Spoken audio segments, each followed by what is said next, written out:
time will prove.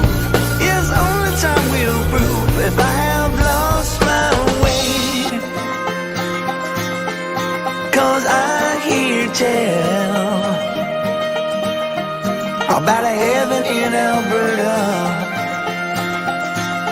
where they've got all hell for basements. Yeah, I lost my way, but I hear tell about a heaven in Alberta, where they've got all hell for basements.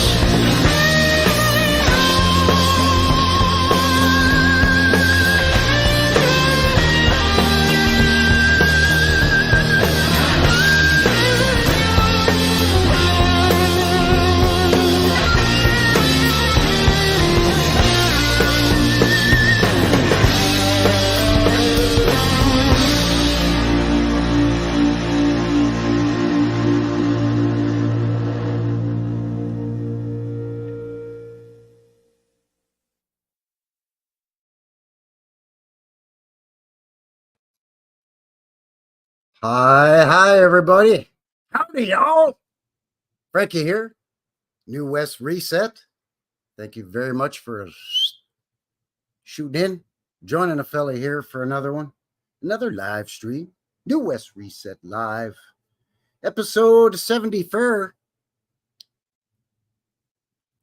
How's everybody doing? How's it going, eh, partner? Howdy, y'all? Yeah. Another Stampede episode of the show here tonight. New West Reset Live. A little bit of a later start time, so thanks for joining me here. Friday, July the 12th, 2024. Just a frog's hair past 7 p.m. local time, mountain time. And as always, coming at you from Calgary. That's in southern Alberta, don't you know? Purdy, Alberta. Canada's version of Texas, y'all. Right now we're having the Calgary Stampede. The greatest outdoor show on earth. One of the world's largest rodeos. That's right. Not only does Canada land up there in the north, not only do we have cowboys and stuff, but we have rodeos. And Stampede's one of the biggest, richest rodeos. You know, they got the wild bronco busting and the bull riding and the trick roping and the show horse stuff and the, you name it, barrel racing, steer wrestling, and of course the chuck wagon races. That's right. You know, all those old-timey horse and wagons that hauled all those billions of bricks all over the old world, apparently, to build these buildings in, a year, like they tell us, or 2 years. Yeah, them same horses now, they race at the track there, the old oval racetrack, dirt racetrack there, the Rangeland Derby, as they call it, over at Stampede Park. So, yippee-ki-yay, y'all, and welcome. I ain't making fun of the whole cowboy thing, by the way. I actually love the Calgary Stampede. I'm one of the few locals that actually enjoys it, but I don't enjoy it for the same reason a lot of the locals do. A lot of the locals like it because they take part of their summer vacation during Stampede week. The city pretty much shuts down and turns into a big giant party, unless you're in the service industry or the hotel industry or the restaurant industry. Then it's a busy time of year. It's almost like Christmas, right? Halfway to Christmas. The only thing I'm not a huge fan of is the country music. It's just not my thing. I like some, but it's a 10-day event. Well, 11 days, but the rodeo's 10-day event. And for that whole 10, 11 days, the whole city gets into it, man. Like, I ain't exaggerating to y'all now when I say about 80 to 85% of the people that live in Calgary dress Western. Dress Western for the Stampede, even if that just means jeans, a plaid shirt, and a cowboy hat, or even just wearing a Budweiser t-shirt and a cowboy hat with your jeans, right? I mean, you don't have to, do the whole regalia with your chaps and the boots and the spurs and the belt with the giant dinner plate size belt buckle. But, most people get into it, right? They at least wear some jeans and a Western shirt and throw on a cowboy hat. I know I do. I love it. Love it. Love the rodeo. Love the livestock exhibition and the whole agricultural exhibition portion of it. Because it's not just a rodeo and a big, fairgrounds with the rides and all that. I mean, it's that, but it's, there's the whole agricultural exhibition aspect of it. So you could check out the new hay baling machine, or buy 6 sheep over there, or I don't know, go pet a goat there, or check out the horses or whatever, right? So I dig all that. But most people in the city, they just use it as a 10-day Mardi Gras, really, right? Western flavored Mardi Gras, cowboy Mardi Gras. So that's what the Stampede is. So thank you for joining me here for a second episode regarding the Stampede. Last week, we kind of looked at basically more so the history of the Calgary Stampede and the rodeo here and how it all kind of dusted itself off and put itself on the global stage, if you will. But tonight, we're going to be looking at mind-blowing old buildings built here in the Canadian West, in the prairies. So we're going to be looking at Manitoba, Saskatchewan, and Purdy, Alberta. We're going to be looking at buildings that they tell us were built between 1845 and 1915, sort of right when WW1 kicked off. Found some great photos for you. Also got some video footage to share with you, as always. And we'll do speaking of video footage, as usual, we'll take a mid-show break, give you a sneak peek at your upcoming midweek for Wednesday vintage footage video. All kinds of stuff. But firstly, thank you once again for joining me. If you haven't already, give a fellow one of these. Be great. Thank you to everybody who's already shared, subscribed. Thank you to everybody tuning in after the fact and watching the re-up of the live stream. Really, really appreciate all your support. And as per usual, links below for everything that we're going to be looking at. Going to have some Wikipedia stuff to look at, of course. Then I found a nice website that's got some cool old vintage photos, so we'll have a look at that too. But we're going to see, because apparently Cowboys built these beautiful old buildings, you see. So that's kind of the whole idea for the show here tonight. So as always, thanks for kicking off your weekend here with yours truly. Again, I appreciate you joining me a little bit of a later time. I had to work till 6 o'clock, but hey, it's Friday. So thank you and welcome.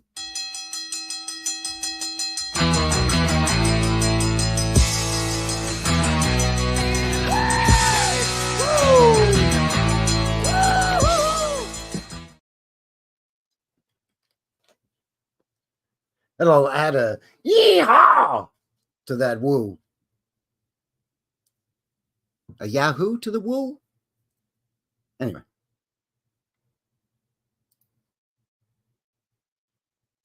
Say hello in the chat, in the box, in the corral. Who's hanging out in the corral here tonight? Say howdy. Hippie Shake is here. Good to see you as always, Hippie. Thanks for joining, and thanks for helping to keep an eye on stuff and sharing all the linkage and stuff like that there. Certainly greatly appreciated. Awakening Soul, yeah, in the box. As a matter of fact, we are going to be hearing some hip as I shoot from the hip tonight for your vintage footage sneak a peek. Title is here, everybody. Good to see you, my friend Title. Not that you're old. It's just you're, Been a friend of the channel, friend of mine here for a long time already. So that's what all I'm saying. I'll quit while I'm ahead. Kathy Childers in the corral. Howdy, howdy, howdy, howdy, y'all. PCS World is here as well. Cousin Vinny. It's the Opera Loving Cowboy episode. Yeah. Oh, yeah. The Cowboys in Manitoba, Saskatchewan, and Alberta. Like the way I pronounce Manitoba, by the way. Manitoba. Because that's how they say it out there, eh? Anyway.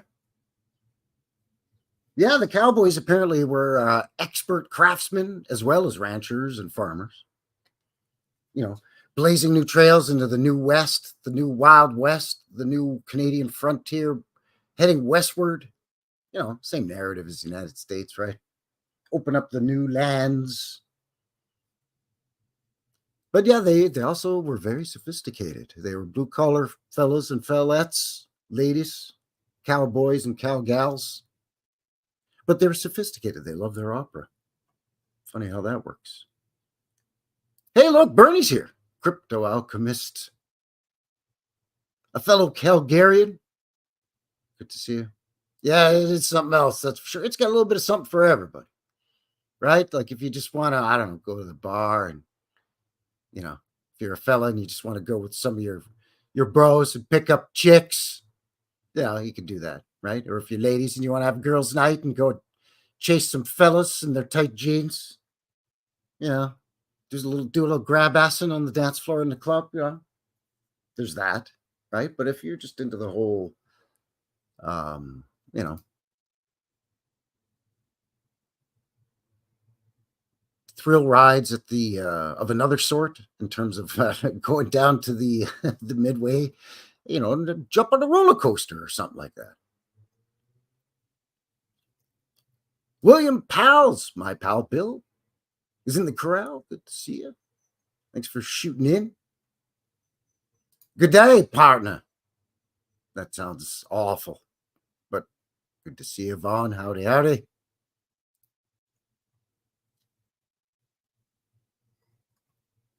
So the sophisticated tastes and the quality craftsmanship of the Cowboys. Where did they find the time? They're riding the range, herding cattle, or you know, doing their planting the seeds, or sowing the crop, or I don't know. I'm not a farmer, but you get what I'm saying. But then, hey Myrtle, I'm gonna mosey on into town and take this feed grain into the auction and. Well, I think I'll build me a fancy hotel with some onion domes while I'm at it, just while I'm in town, you know? All right, I'll keep supper warm for you, Harold. You know, like what the hell is going on?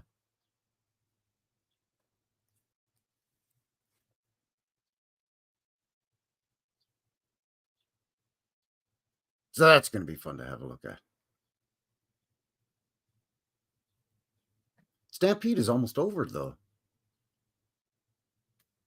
As Burn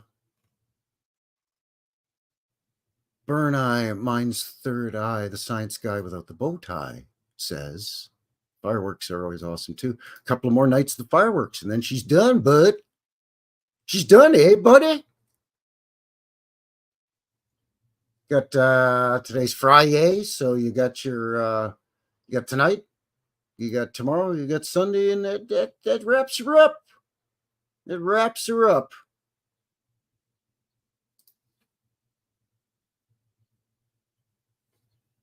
Excuse me, I'm gonna have a little sip of my water. It's hot. It's hot. I'm telling you, it's hot as hell. Although today not as hot as the past 4 or 5 days. It has been. I mean, this is kind of mid-July is when we get. It's kind of our peak summer for warm temperatures. And I know what you're thinking. Oh, Frankie, warm in Canada. What's that, like 60 Fahrenheit? You know, like 15 Celsius, eh? No, take off. I'm talking like 37 degrees Celsius. Like 2, 3 days in a row, it was above 35 degrees Celsius.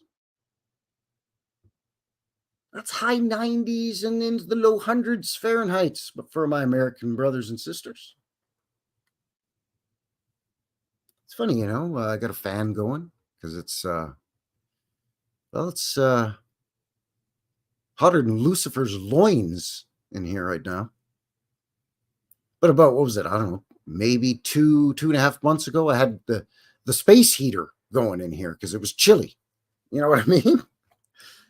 Oh, so we get our heat wave right now. So we get a lot of thunderstorms. We're supposed to perhaps get a thunderstorm tonight. Sometimes we get the hailstorms. And of course, the tornadoes. So that's fun. Lots of fun. Fire ban because there was risk of forest fires, but we've had some rain. But now the fire ban's back on again because it's been really hot. Because you don't want a wildfire or a forest fire at the same time as a tornado. Like, I don't know what you would call that. A whirlwind of fiery hell. Sharknado. Nope, firenado. Ripping through southern Alberta. So that would not be fun. It's only 12 Celsius. Well, okay. It's your winter down under there, eh, bud? So that's right. Satan's taint. Hotter than Satan's taint. Hotter than the devil's dick. Hotter than Lucifer's loins. I like making fun of that son of a bitch. So, you'll forgive me. I mock him. 91 in Kentucky. Yeah, that's hot. And then it's humid in Kentucky too, if I'm not mistaken. More humid than here in the southern Alberta, just kind of at the cusp of the Badlands, you see. I don't know what that voice was there for a second. It sounded like an old mining prospector. Yeah, that's right. The old silver mines. Up in the gold prospecting. I don't know. Anyway, enough screwing around. Thanks for joining me. Appreciate it.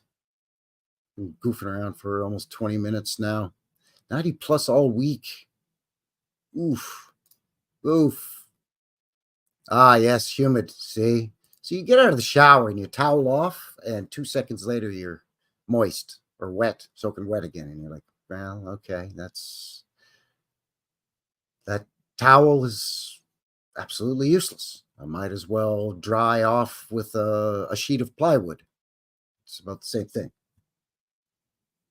It's not going to work. Maggots in the corral, in the box. I'm traveling in the van. Destination lost. That's probably it's probably going to be a good trip if you're lost, provided you're got some food and water with you and enough fuel in the van, of course. Oh, only 89 in Oregon. Oof, and it's humid there too. It's humid in Oregon too. Yikes. Good to see you, Maggot. See all of you. Thank you for joining me here. Let's have a look at things here, shall we? Let's kick this thing off. No sense goofing around anymore on this. So as mentioned, we're going to be looking at Alberta, Saskatchewan, and Manitoba. So let's give you a quick look on the goggle machine. Just open up the goggle maps, give you an idea of where we are and what we're going to be looking at here in terms of the general area. Formerly the Northwest Territories back in the old-timey days.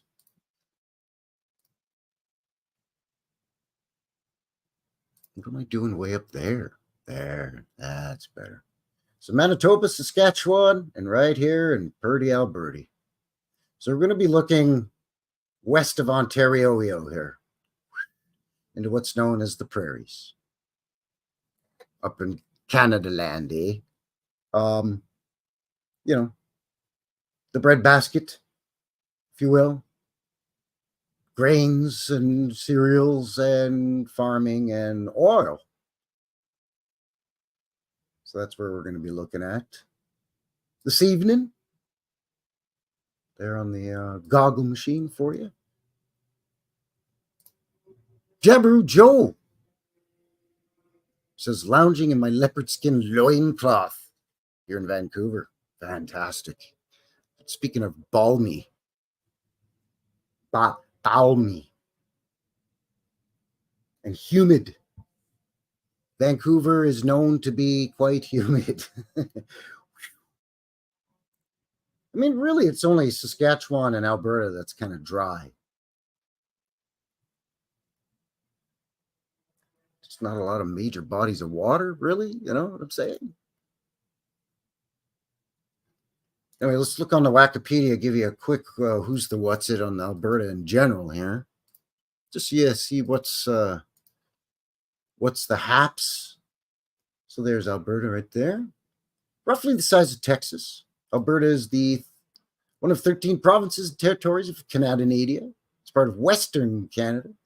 It's one of the 3 prairie provinces. Alberta borders British Columbia to the west and Saskatchewan to the east, Northwest Territories to the north. So this area is Northwest Territories now, but used to be all of this was Northwest Territories. Some of this was the Oregon Territory, southern BC, and some of southern Alberta was part of the Louisiana Territory prior to the Louisiana Purchase. But you get the gist of it. The United States, or the U.S. state of Montana, the south. It's one of only 2 landlocked provinces in Canada. Yeah, see, there you go. With Saskatchewan being the other. Eastern part of the province is occupied by Great Plains, while the western part borders the Rocky Mountains.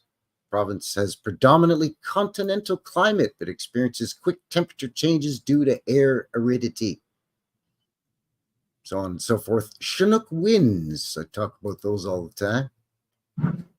No, it's not military helicopters whipping by, making everything blow around. It's a wind that comes over the mountains in the form of warm, dry air, as if it's not dry enough here. We'll send you some westerly, warm, dry air for you. Great. Old World, Michigan in the corral. Howdy, Pud. Good to see you. How's you going there, eh? Partner? Howdy, partner. 4th largest province by area at 662 square kilometers or 256,000 square miles. 4th most populous. Yada, yada. Capital city, Edmonton, Calgary is the largest, so on and so forth. So there's Purdy Alberti there for you. Just to give you a quick what's and who's it now. Let's look at our favorite province to pronounce and to say and to repeat over and over here on the channel. Saskatchewan. Come on, say it with me now. Saskatchewan, eh? Saskatchewan. There, bud. Right there.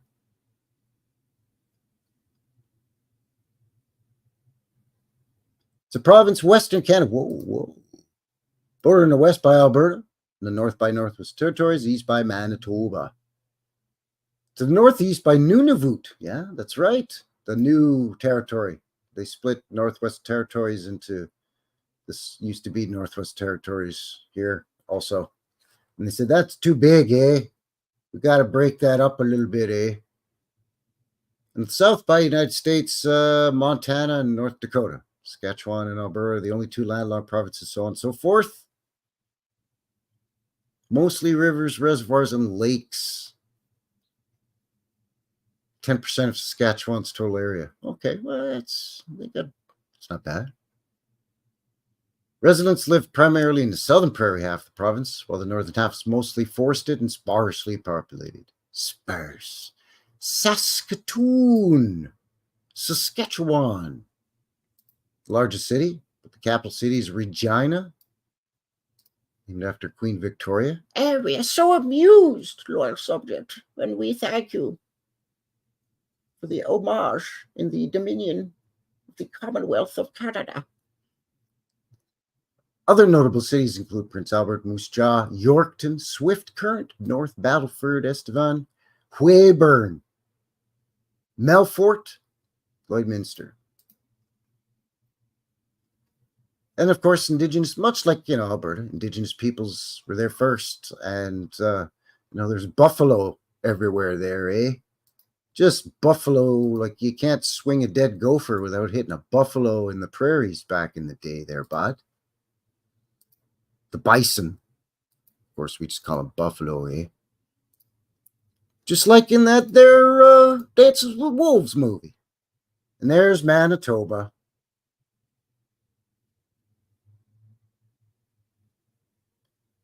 The province in Canada, longitudinal center of the country. It's Canada's 5th most populous province. Just over a million, shy of 1.5 million people as of 2021. Widely varied landscape from Arctic tundra in the Hudson's Bay coastline to the north, dense boreal forest, large freshwater lakes, and prairie grasslands in the central and southern regions. And again, Indigenous peoples, First Nations, and buffalo. Oh, yes. English and French fur traders kind of opened this part up of Canada land quite early on. Roughly right around the same time as over here too, eh? Maybe just a bit after. Once they figured out they could get through here and they got their ships into the Hudson's Bay and James Bay, all bets were off, eh? They could start shooting down in here. So the fur traders and stuff. So, of course, all the star forts that are here, yeah, that's just the fur trading company that built them. Don't you worry about it. That's fine. It's totally fine. But there was part of Rupert's Land, which was kind of this fur trading area Canada was known as before it was Canada, essentially. Yeah, there you go. Rupert's Land, Hudson's Bay Company. The Métis peoples, Indigenous peoples, predominantly located in Manitoba as well. In fact, at one point, a large section of Manitoba was supposed to be set aside for the Métis, but that kind of just fell through, of course. So Manitoba's capital and largest city is Winnipeg, beautiful, glorious old world city that's been completely discombobulated. A little bit of that stuff left, but you know the story. The 6th most populous municipality in Canada. Winnipeg is the seat of government, home of Legislative Assembly of Manitoba, and the provincial court.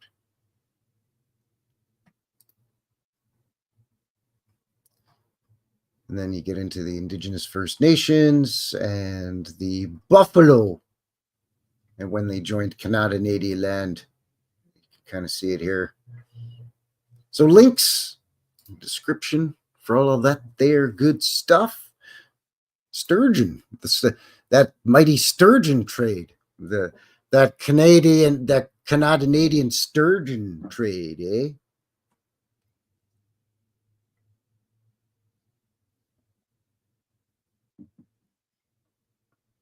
Yeah, that is a big one, right? They get to be quite large. Like tuna. I don't think of tuna as being a big fish, but tuna are huge. Huge. You have to drink a lot of beer to mark your territory back in those days. That's right. That's why you would brew your own beer, eh? So you could just drink it and just mark your territory. This belongs to the Hudson's Bay Trading Company. We've been granted exclusive monopoly for the fur trade here from the Crown.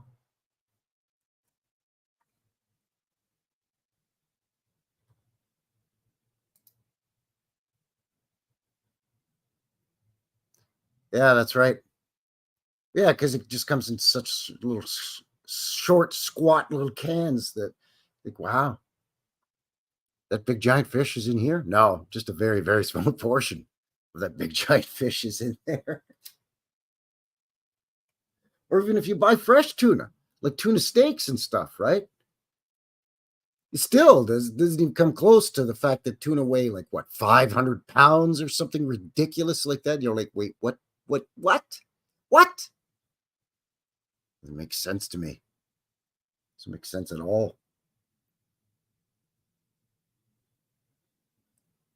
Let me open up this other link here just to see if we want to kind of look at this first, maybe. Yeah, sure. Why not? Okay, it's called Vintage Canadian Cowboys, late 19th century to early 20th century. Yeah, let's have a look at this. Might as well. Why the heck not, eh?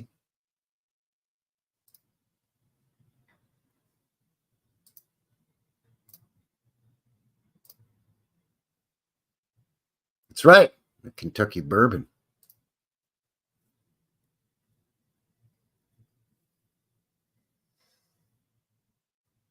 Kentucky's famous for their bourbon, as well as the the horses, the race horses, them races, like them Derby, right? That they're Kentucky Derby, and the bluegrass, because it's the bluegrass state. So So this is monovisions.com, vintage Canadian Cowboys. What? Wait, Cowboys in Canada land? Absolutely. Absolutely. Dragon Sage is in the box, in the corral. 88 Fingers Frankie. Hey, how you doing, sir? Good to see you. There's some Canadian Cowboys here. This is men of the Bar U Roundup Camp, Southern Alberta General Roundup, May 31st, 1901. Just chilling. Just chilling. Prairies. Oh, we have here cowboy riding a bucking bronco on Billy Cochran's CC Ranch in Mosquito Creek, Alberta, 1901. Cochrane is about half-hour drive west of where I am. Riders of Southern Alberta Roundup, 1901. Look at that. Howdy, fellers.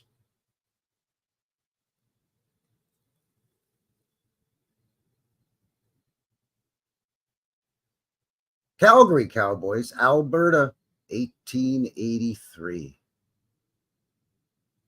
This guy looks like he means business. The third from the left there. Third from the left. This guy here. Them beaver hide gloves and his 6-shooter. Well, they all got 6-shooters, I guess. But yeah, he means business. Branding at Brown Ranch in Queenstown, Alberta, 1900 to 1900, give or take 3 years-ish when this photo was taken. Thanks for narrowing that down for everybody.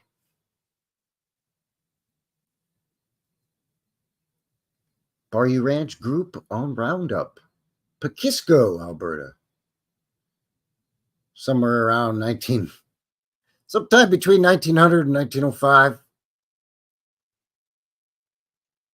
See, almost all of them wear these kinds of chaps instead of those leather chaps. Maybe the guys in the rodeo maybe wear the leather chaps a little more often, but kind of dig this dude's hat. I think I want to get me one of them. What do you think, Cousin Vinny? Think I should get me a hat like that? Kind of dig that. I got a hat like this already, but that, that's nice. I like the cut of your jib there, eh, buddy? Last Bow River Ranch Cattle Roundup near Cochrane, Alberta, 1905 to 1906. Yeah, that's quite a few head of cattle.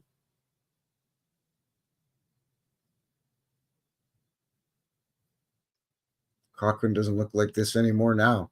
It's all built out now, a little town there now. A big town, actually. Group at Medicine Hat, Alberta, 1885. Look at this fella right here. Eh? What you got in the box there, buddy?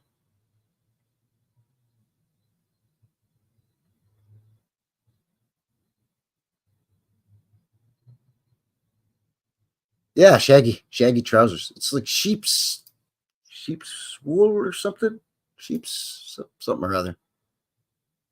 Never ask me for fashion advice. Alrighty. There it is, folks. uh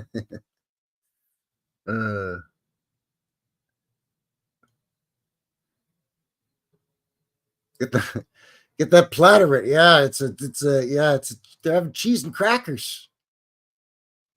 Cheese and crackers here. And it's Canada, so probably a couple of beer. There's probably some beer. It's probably sitting on the cooler. It's probably a box full of ice and beer in there. Cowboy with horse and dog. Well, thanks. I thought it was a parrot. Anyway, on top of Burgess Pass, British Columbia, 1914. See, there's that hat again. I like it. I like that hat. Bachelor's Hall. Interior view of a bunkhouse in southern Alberta ranch, 1894. So the ranch hands, the cowpokes. This is their living quarters. You know what? It ain't half bad. I'm not going to lie to you. They got a nice potbelly stove here so they can keep warm and cook on it. Got his guy built himself like a nice lazy boy lounge chair. You got looks like another chair over here, a table, nice comfy looking bed here. They even you know what? We'll even decorate it. Got some antlers and stuff. I mean, that's not bad. Doesn't even have a dirt floor. It's got a wood floor.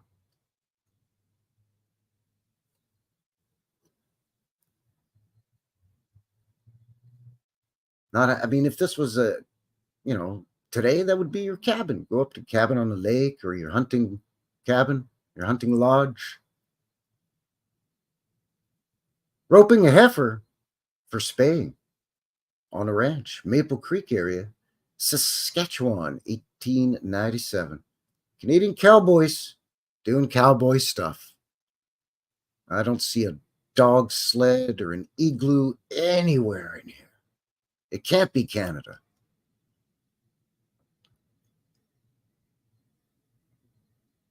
Bruce and Jim Hunter in their homestead shack. Oh, in Dog Pound, Alberta. I know exactly where that is. I've been fishing there and camping there, actually. 1897. Look at that. Look at this guy's kicking back, reading something. He's got his feet up here. Shelf. They got to put up a shelf so they could put all their food stores and whatnots. Tea, coffee, sugar, salt, whatever. It's not bad. Not half bad. Yeah, I would seriously, man. I would live in that now. Just give me internet. I don't even need electricity, really. Well, I guess I would need electricity to run the interwebs, but I wouldn't even need electric lights and electric appliances or anything like that either. That's this wood burn stove. Perfect. Cowboys stretching a steer at Roundup, Maple Creek area, Maple Creek area, Saskatchewan, 1897. Stretching a steer. Not really sure what the hell that even means. Doesn't sound good though. Oh, to brand it. Or to examine the brand. Okay. Something to do with branding the steer. All right. This looks very staged, but you get the idea. Bar U Ranch, Cowboys, General Roundup, Southern Alberta, May 31st, 1901. Like if I was this guy, this fella's falling asleep putting his feet up and using my stomach and groin area with his cowboy boots with spurs on them, by the way. If I was this fella here, I would be elbowing this guy right in the crotch and saying, "Take off, eh?" There's that hat again, man. Come on. Get me one of them hats. All right, that's that. So links in the description for that as well. Jabru Joe saying you can deep fry camembert cheese. Still talking about the cheese platter party. You guys are awesome. You know that? You're awesome. Well, speaking of Jabru Joe, I do have something here that he sent me that's very horse related, so very appropriate for Stampede and whatnot. He sent me this a few days ago. Share this here with you. Tell me what you think of this.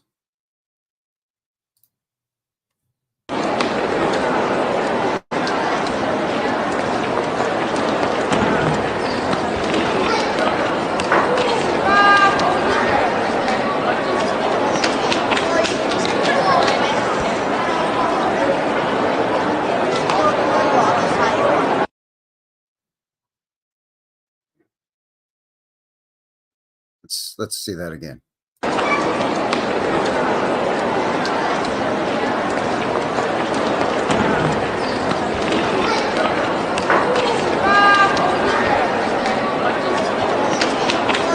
You can hear the crowd going, ooh, she almost knocked one over. Like, are you kidding me?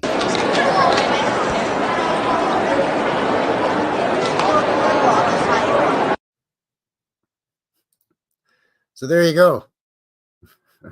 That's the most ridiculous thing that I've ever seen in my life. That's ridiculous. So yeah, tell me what you thought of that. Well, sir, I don't like it.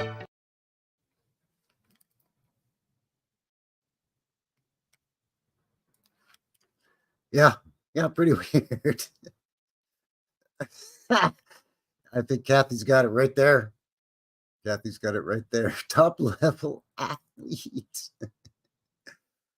Oh man. Like that's an actual it does need the Monty Python coconut shell. I should have added that actually. But maybe I'll do that and it'll become a thing. It'll become one of my regular little goofy things that I do here every once in a while, you know.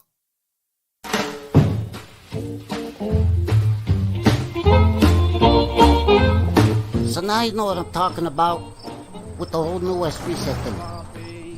No. What? No. What I said about Frankie Fingers. That Frankie Fingers yeah. a New West Reset of the sand. Wait, what? Oh yeah, she don't stand no cheating. She don't stand none of that.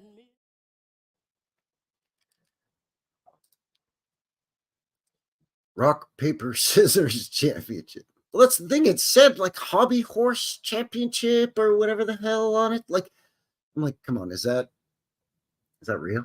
Is that even real? That just about killed me when I saw that. The flight velocity of a laden sparrow.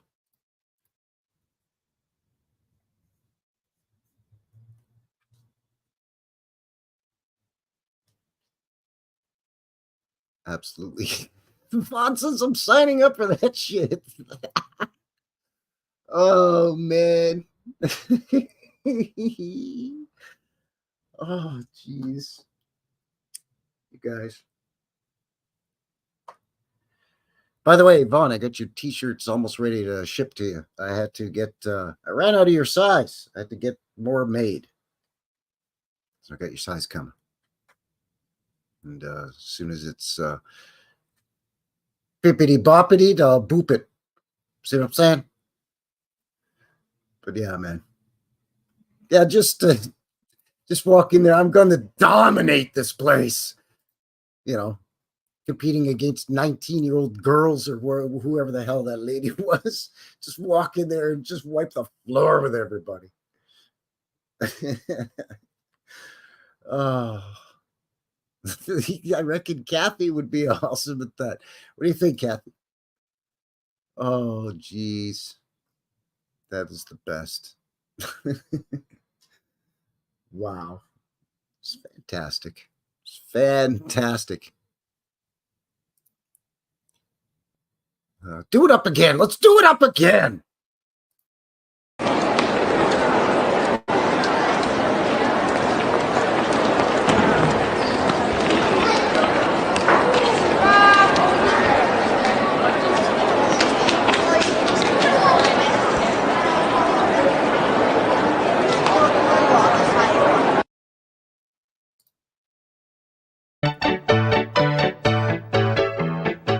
Well, sir, I don't like it.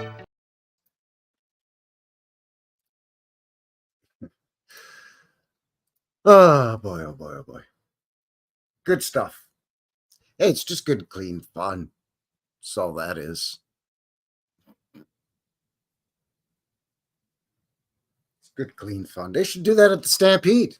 They have all kinds of indoor events as well as, the outdoor rodeo and stuff. They should have those at the Stampede next year. I'm going to send that video to the Stampede Board of Directors or whatever they are. Just that little snippet, just that little 15-second TikTok or whatever the hell that garbage was. I'm just going to shoot that right on over to them with a meme of me shrugging my shoulders like, eh? What do you think, eh? Oh, man.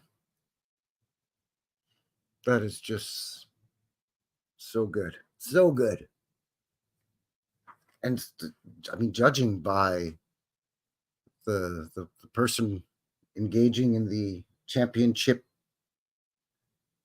broomstick horse competition and the crowd and all of that, I mean, and the whole setup, I mean, you could hear there wasn't 6 people watching that thing. There were thousands of people in attendance to that thing. Like what is happening right now? Can somebody please tell me exactly what? Because I just... What?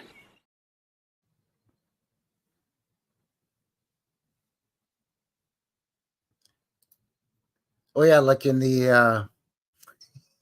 yeah, like in the Flintstones. Or that Val Kilmer movie. What the hell is it called? Top Secret? That's what I was going to say. Top Secret. But, of course, my brain defaulted to the Flintstones. Anyway, there you go.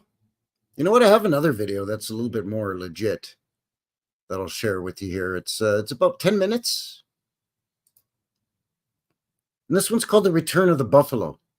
And it's reintroducing the almost completely extinct buffalo back into its native habitat, into some wildlife preserves here in the prairies, Alberta, Saskatchewan, Manitoba.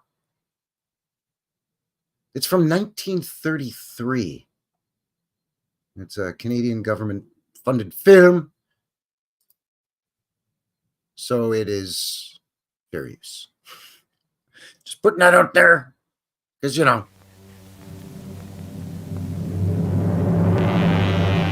must be. It must be what it is, man. It must be.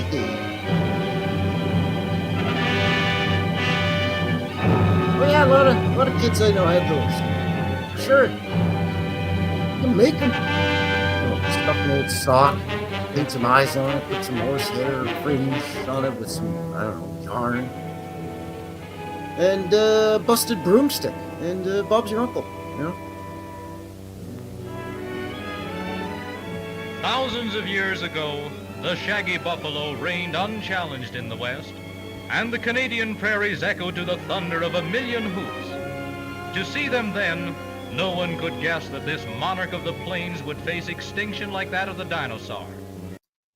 So, can you hear it okay? In the box, in the chat, in the corral? Let me know. They do look very itchy. That's what they're pawing around for. People think, oh, they're grazing. No, they've eaten already. It's hot out. They're getting sweaty. They're getting itchy because of the fur.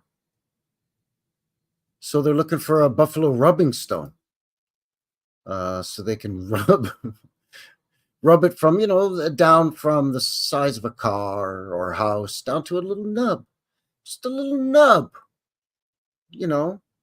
That's how that works. When you get an itch, then you do the twitch in bedrock. Twitch. Anyway, Kathy says you can hear it fine. All right, good stuff. And he was every inch a monarch. 6 feet in height, his massive bulk seemed the more awe-inspiring on account of the huge hump formed by his head muscles. The buffalo, or to give him his right name, the bison, knew himself secure from bears and wolves. They had a wholesome respect for his charging horns. He spent his days peacefully. Sometimes he would indulge in his favorite beauty treatment at the wallow. It was his way of taking a bath, and the cows watched admiringly while he took it. Sometimes he would scratch himself meditatively against a convenient tree, getting rid of some of the weight of his winter coat, or for other reasons. Mostly, his life was placid, content, and uneventful, unlike the lives of many monarchs.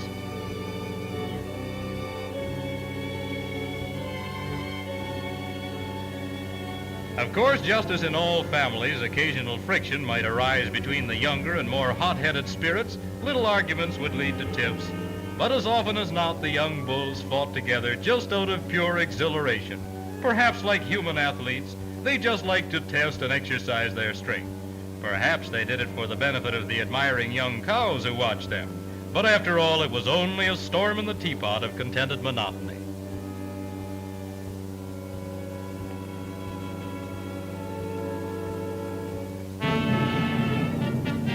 But the peace of this garden Good one, Bill. Good one. Hilarious. of Eden was shattered by the coming of the Indian. From that moment, the buffalo ceased to be the monarch of the plains, for he had no defense against the red man's arrows. Yet there was still no threat of extinction. The far-sighted Indian saw in the herd a source of almost unlimited supplies.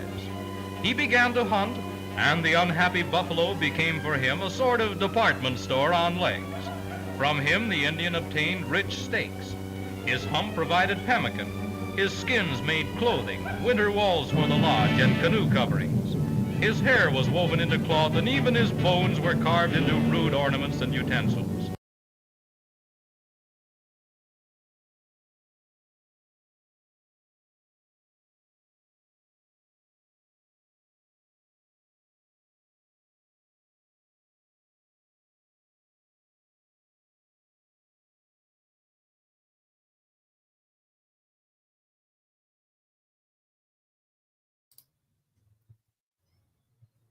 Sorry, I'm just trying to roll it back just a skosh here because I noticed something just now. Unhappy buffalo became for him a sort of department store on legs.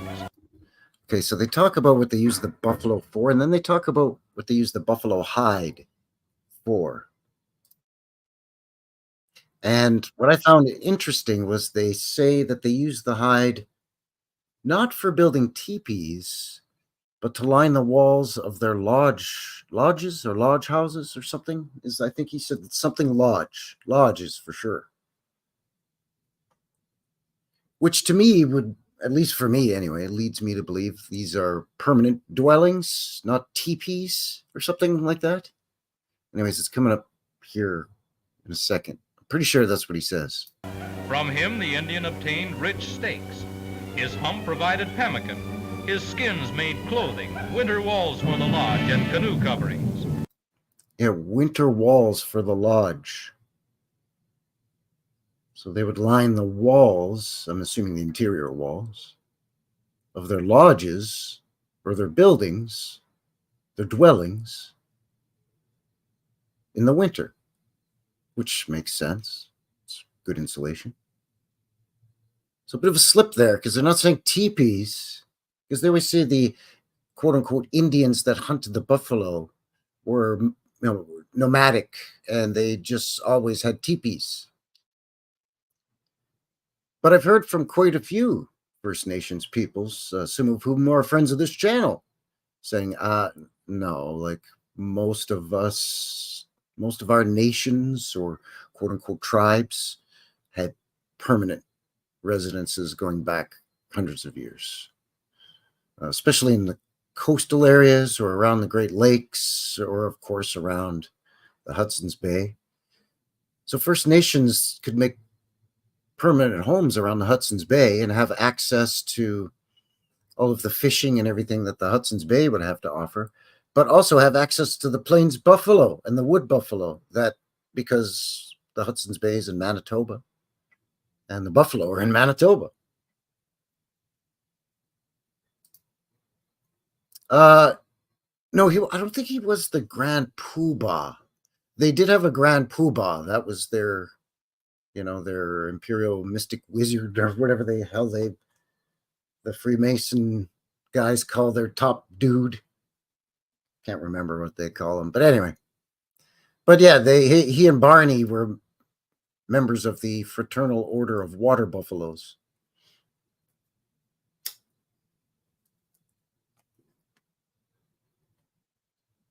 Which even as a kid, I understood that it was, it was a, fraternity organization, and they had secret handshakes and stuff. And even, in the cartoon, they had handshakes, secret passwords to get in, right? They had to wear the whole regalia, the hats and the sash, right? The Flintstones, man. Anyway, I'm going to quit interjecting here and get back to this thing. His hair was woven into cloth, and even his bones were carved into rude ornaments and utensils. But the Indian realized his dependence on the buffalo and knew the buffalo's disappearance would mean starvation. He preserved the race and never hunted them beyond absolute needs. Centuries rolled by. And then one day appeared a new and more dangerous enemy for the buffalo. This was the white man invading the prairies with his covered wagon and driving back Indian and buffalo alike.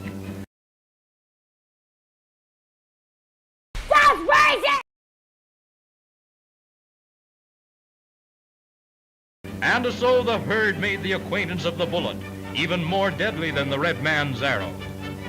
Buffalo meat was tender and juicy, and buffalo skins acquired a market value. So the white men set out with a will to make a grim fortune with death as a partner. Killing right and left, killing for the gold the skins would bring. Killing for fresh meat, the white man drove the buffalo's thinning numbers back and back. The unfortunate buffalo was even an instrument of his own destruction, providing supplies for the hunters who pursued him.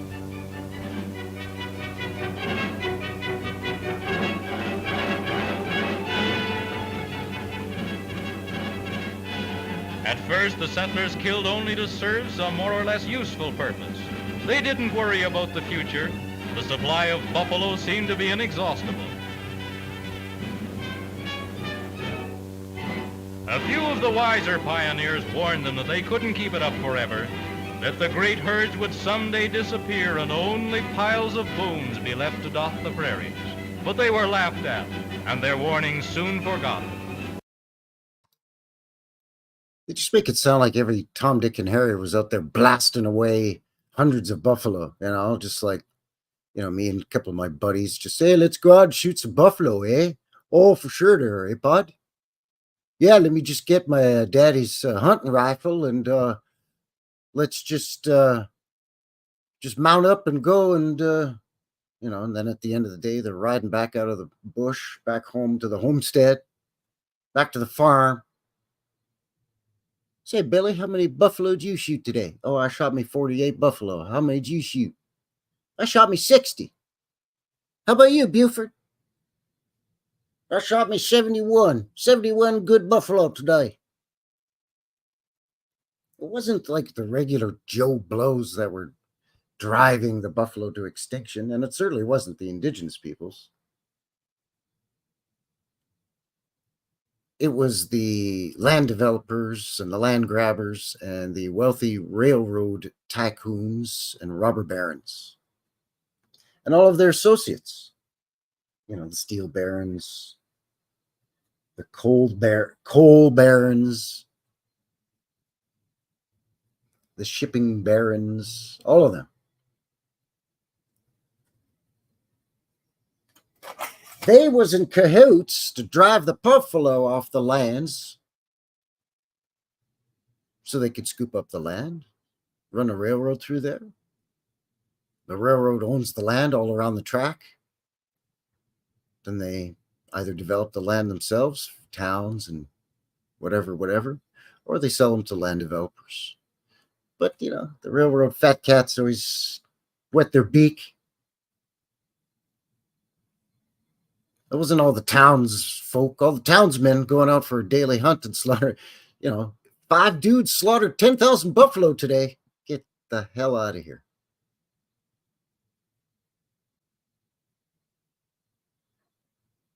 Here in Alberta now, they have what they call beefalo. They've now played God with cattle and buffalo or bison, so that, you know, you can buy it at the grocery store. You can buy like buffalo burger and buffalo steaks and stuff, but it's actually beefalo because, you know, they don't want to. The buffalo is still, you know, they still live in these wildlife preserves, right? Because they're not going to let them roam free again. There's too many towns and oil wells and highways and wealthy land developers stuff that the buffalo would tread all over, right? So anyway, I'm blathering on. Let's get back to it.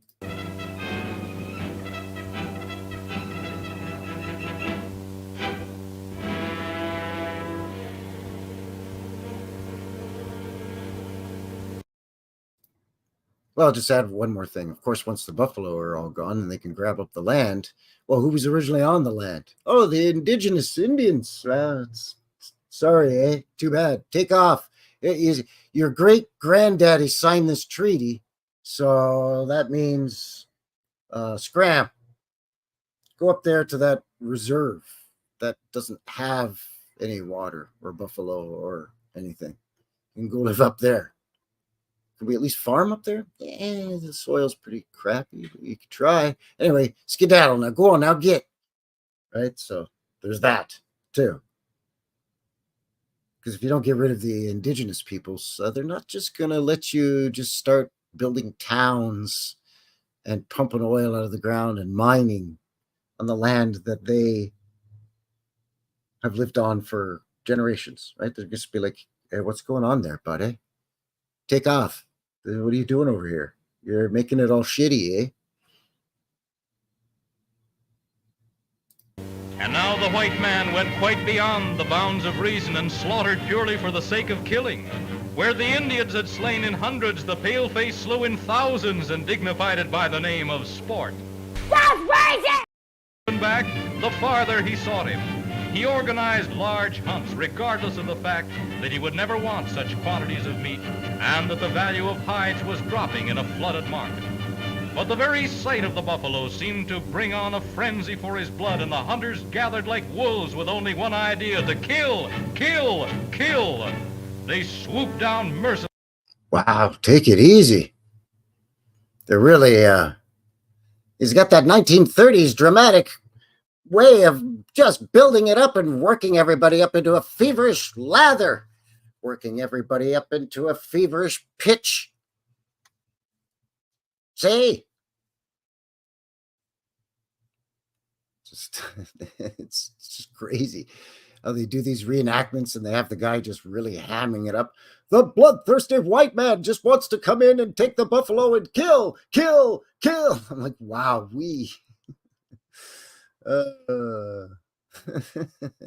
anyway, here we go. On the herd, driving the last remnants of the prairie monarch to death or exile in a mad stampede.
Westward rolled the settlers' wagons. The buffalo was only a memory. Tiny shack settlements sprang up. The pale-face made wealth spring from the earth. Bridged rivers and canyons bound the land with bands of steel. Rushed the wheat from field to elevators, which multiplied until they became granaries for half the world. And then, over the forgotten wallows of the buffalo, towering young cities arose. By now, the buffalo was hardly more than a picture in a book.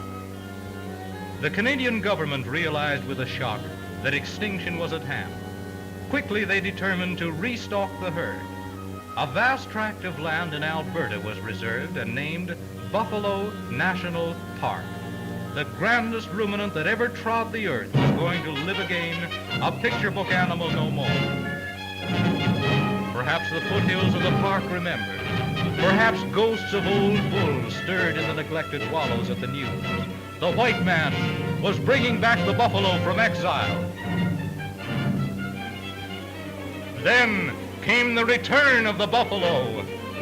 Back to the land of their ancestors they came. Back to live in the lands that had been theirs 10,000 years ago. Today, the buffalo lives fearlessly as of old, fearless of hunter, red or white, protected by law.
Can you hear me?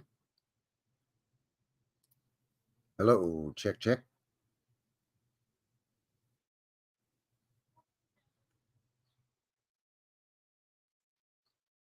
We should be back and continuing with the same live stream. Pardon that interruption. I'm showing up about 13 of you watching, 13 of you in the box. Thank you. Thank you very much for your patience, for sticking with me. That is clearly fair use. It's a government-funded movie.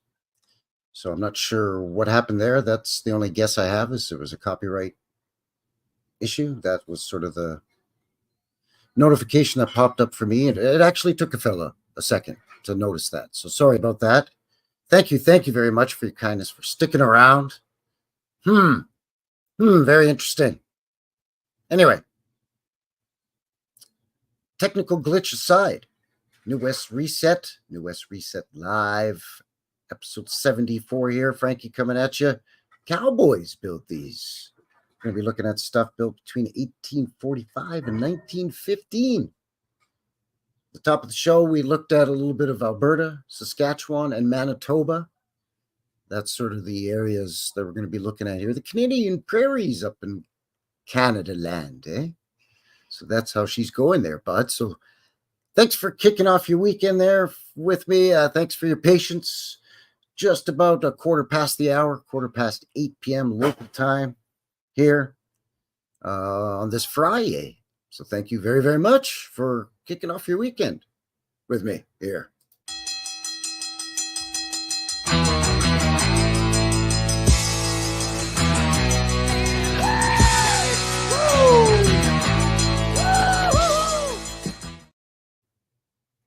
And as far as that little copyright thing goes, hey, we're going to take care of something over here, huh? Let me tell...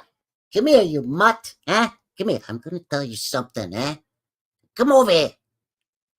I'm going to tell you something right now. You listen up and you listen good, huh? You mess around with Frankie Fingers here on the old interwebs, and we're going to have a problem over here, huh? I think you know what I'm trying to say. So, Tommy, where have you been, huh? I've been watching New West Reset, huh? Oh, it's New West Reset. It's this thing on YouTube. He goes around, he does his boots on the ground thing. They'll tell you. Say you care. Thank you for joining me. Appreciate it. If you haven't already, maybe give a guy one of these, or considering what's going on tonight, maybe one of these. It's fine. Oh, geez. Thanks for your patience, as always. And everybody who's liked, shared, and subscribed and all that good stuff. Thank you. Appreciate it. You're watching this after the shenanigans are live. Hey, thanks for your support, and thanks for your patience as well. Wow, that was weird. That doesn't happen often. But, it is what it is. It is what it is. So, hey, what do you say we just kind of roll on here? The video was basically done anyways, is the weird thing. There was 10 seconds left in the darn thing or something like that. I don't know. I don't know. I really don't know.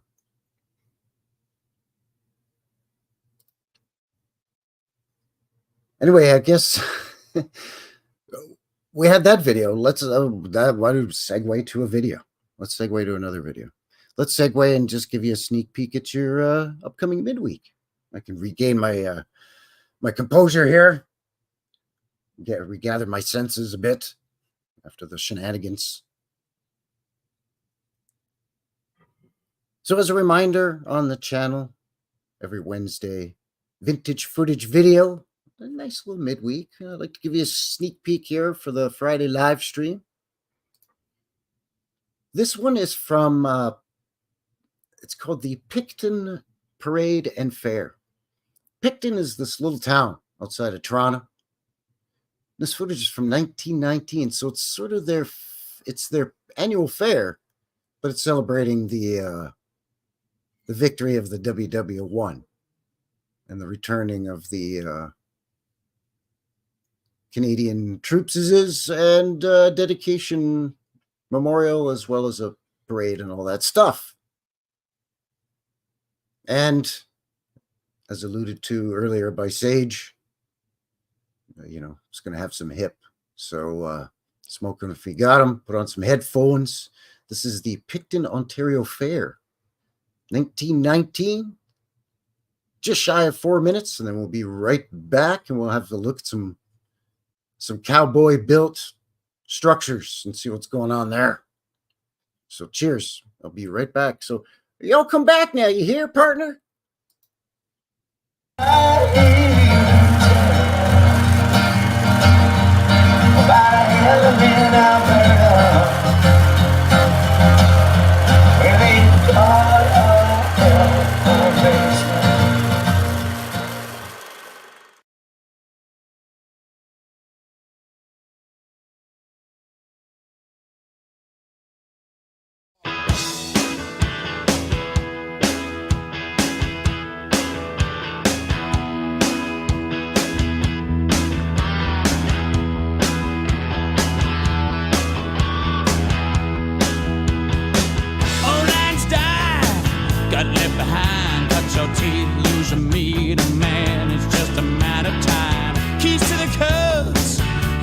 the king, that's it, that's all, that's everything.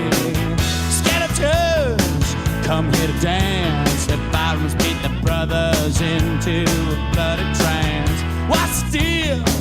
What did I do? Who cops? All the cops is all I ask of you.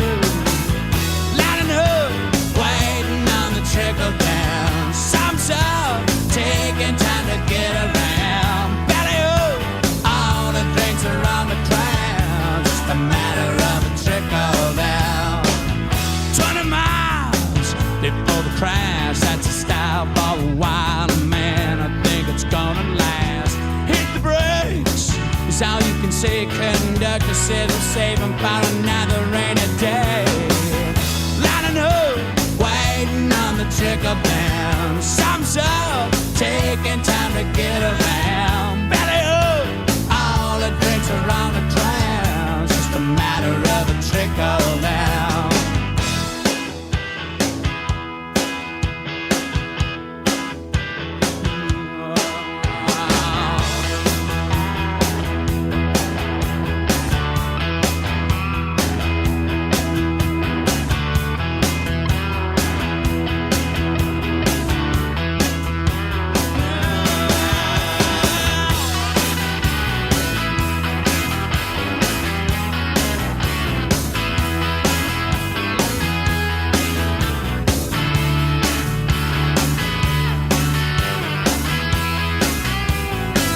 All lines die, got left behind, but your teeth losing me to man. It's just a matter of time. Keys to the coast, you might be king, that's it, that's all, that's everything. Lining up, waiting on the trickle down. Sums up, taking time to get around. Belly up, all the drinks are on the ground. Just a matter of a trickle down. Lining up, waiting on the trickle down. Sums up, taking time to get around. Belly up, all the drinks are on the ground. Just a matter of a trickle down. It's just a matter of a trickle down. Oh, it's just a matter of a trickle down.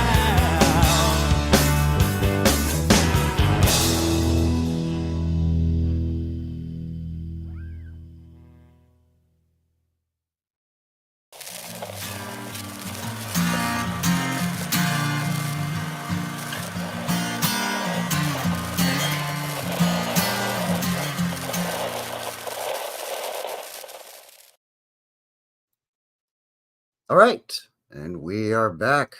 Welcome back. Howdy, howdy, hello, howdy, partner. Yeehaw!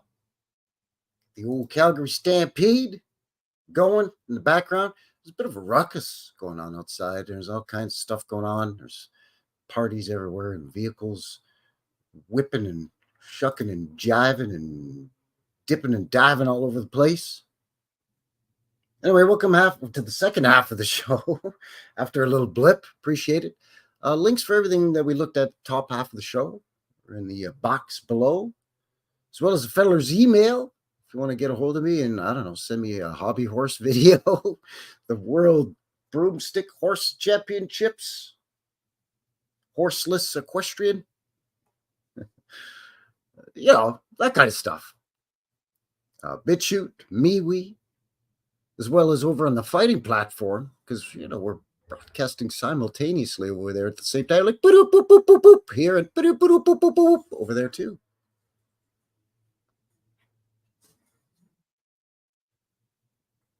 My location map and a feller's PayPal. So thank you for I would say, hey, I appreciate it. Thank you. Anyways, let's look at some old-timey photos. What do you think? Some old-timey photographs? Pictures? Yeah. What did I name that folder? I believe I named it Cowboys Built These. That's the show here tonight. Episode 74.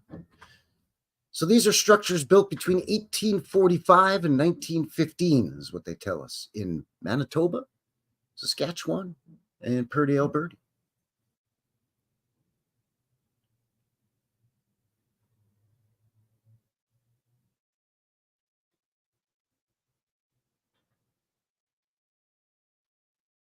What am I doing? This is what I'm doing.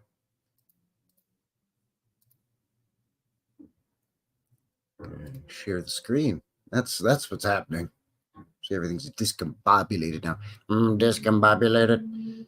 So, you know, Cowboy Town. This is kind of what I think. Although one question is still, as always, why are the dang streets so wide? Are you anticipating 2 lanes of traffic and another 2 lanes of traffic here, and then 2 sets of tracks for electric streetcar, trolley, tram things? Just wondering. The street's awfully wide, isn't it? But I mean, you know, essentially, you know, Cowboy Town, right? There you go, Cowboy Town. Oh, look, see, Cowboys. There's your train station. Yeesh. You know, but there it is, right? There's your Cowboy Town. Oh, look, there we go. Prairie schooners. Basically like chuck wagons. Not like the modern day chuck wagons, but you know. Get your dog, got your horse, take the family out, I don't know, out across the prairies. This is a little weird, though. This is kind of maybe some funny business here. I don't know. That's awfully fancy for these kinds of chaps, you know. They look busy. They look like they have their hands full with this kind of cockamamie contraption. Right? So, I mean, this, sure. But this, okay. All right.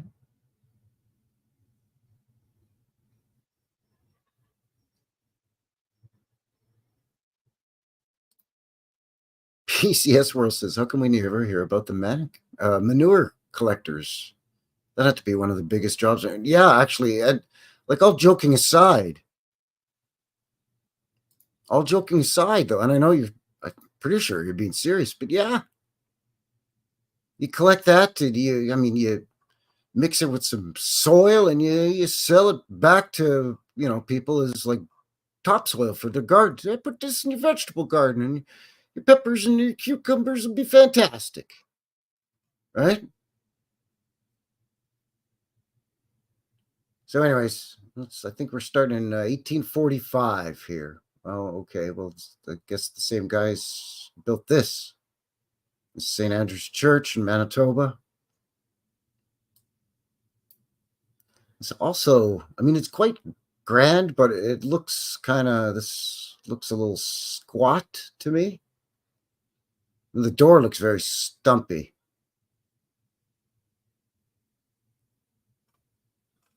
So I'm not really sure. It's hard to tell because it's Manitoba, Canada. So of course, snow. Sure, you have to take a picture in the winter.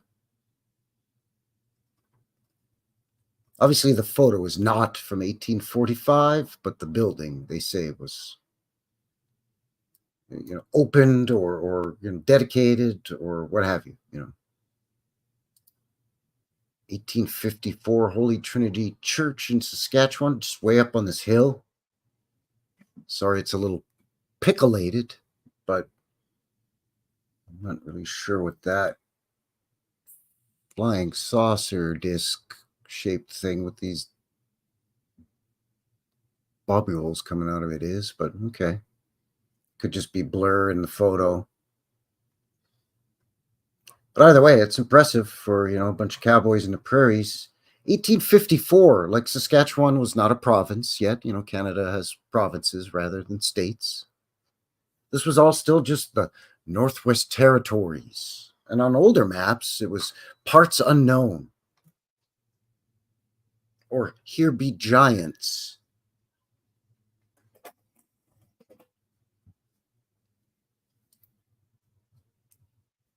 $1882. Rough and tough, shoot 'em up, Wild West Cowboys.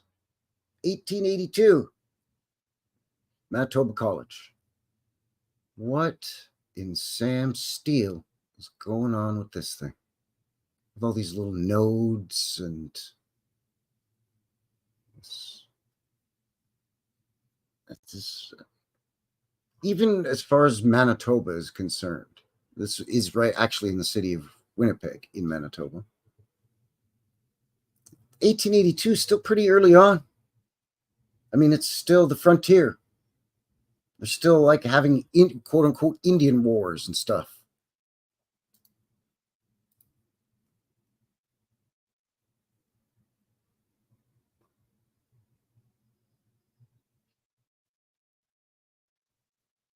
This is the courthouse building in Winnipeg.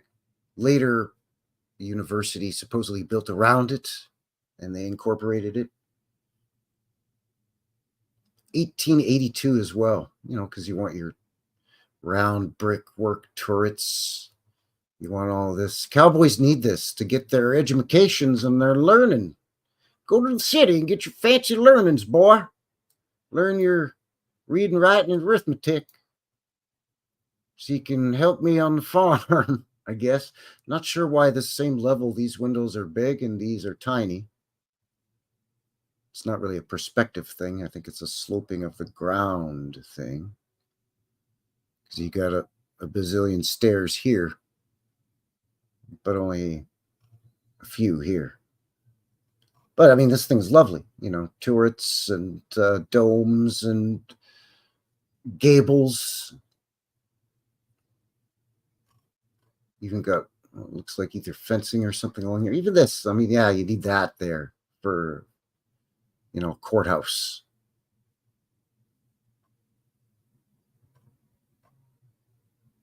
I'm just thinking, you know, 1882, this is your courthouse. What's going on that you need this big and fancy of a courthouse? I mean, I understand it's the Wild West and all that, but I mean, there's that much going on that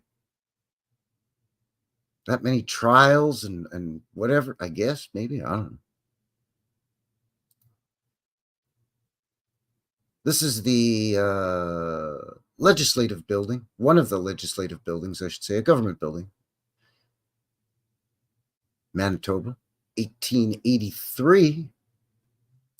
With all of this, what is known as Antiquitech. Got that mansard style roof here with all these gables, because that's easy. That's easy for Wild West rootin' tootin' cowboys. I mean, even if you say, hey, come on, Frankie, don't be ridiculous. Obviously, cowboys didn't build these. But, I mean, in and around when and where these are built, it was like Indian wars and buffalo, and the railroad is just barely coming through. And, you know, it's still the Wild West. Holy Trinity Church in Winnipeg, 1884. Come on, man. Come on, man. Like, take off. What do you, like, what's going on here, eh?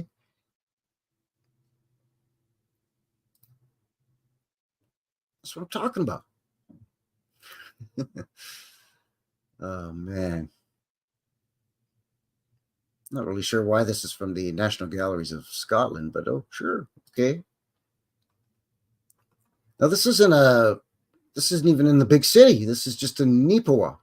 This is their courthouse. Neepawa is like a small city now, but at the time was a town. 1884. Again, excuse that it's a little pickolated.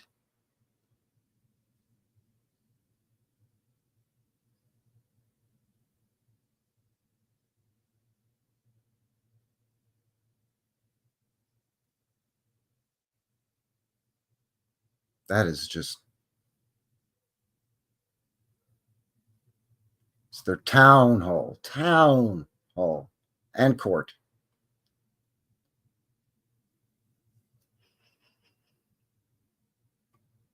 Okay, sure. Whatever you say. 1884. University of Saskatchewan, 1884 as well.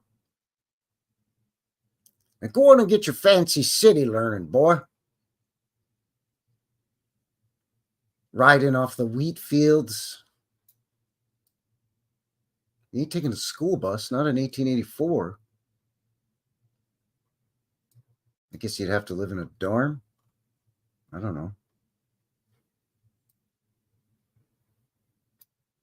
I guess if you're a city kid, no problem, but I don't know if you want to get your degree in agricultural something or other.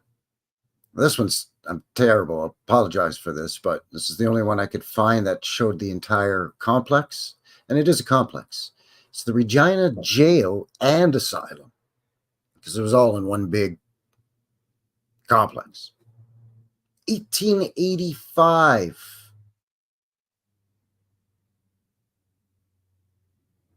Rootin' tootin' shooting out cowboys and wild Injuns.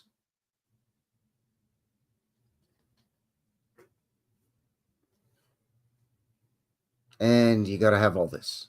And again, I'm sorry for the quality of the photo, but I mean, big arched windows and I mean these massive 3-4 story structures. This I can understand. Sure, there's your jailhouse. Now you throw them in your drunk tank. Got caught cheating cards at the saloon again, at the saloon.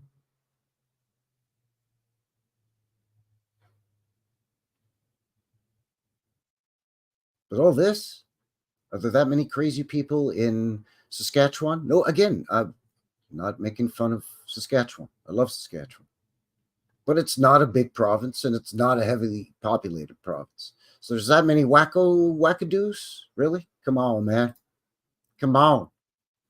How about this? Everybody knows this. The Banff Springs Hotel. Just right there and conveniently nestled in the Rockies. No problem to build in 1886. No problem. Just me and a few fellers, we can build that up in about 3 years. Then they tell you, oh, it was built in stages. Sure, okay, well, that makes it much easier with all of this. And it's up on a mountain, too. It's not like this, the flat ground and then bam, behind it, mountains start. It's nestled inst and onst mountains. 1886.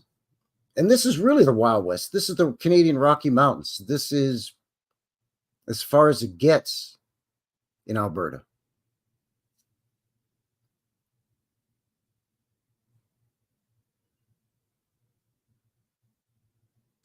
Mysteries of the Realm in the box. In the corral. Howdy. Howdy, partner.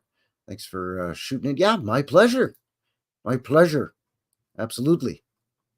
Actually, I saw you had snuck in earlier, and then I had all the discombobulations. So, yeah, thanks for shooting in.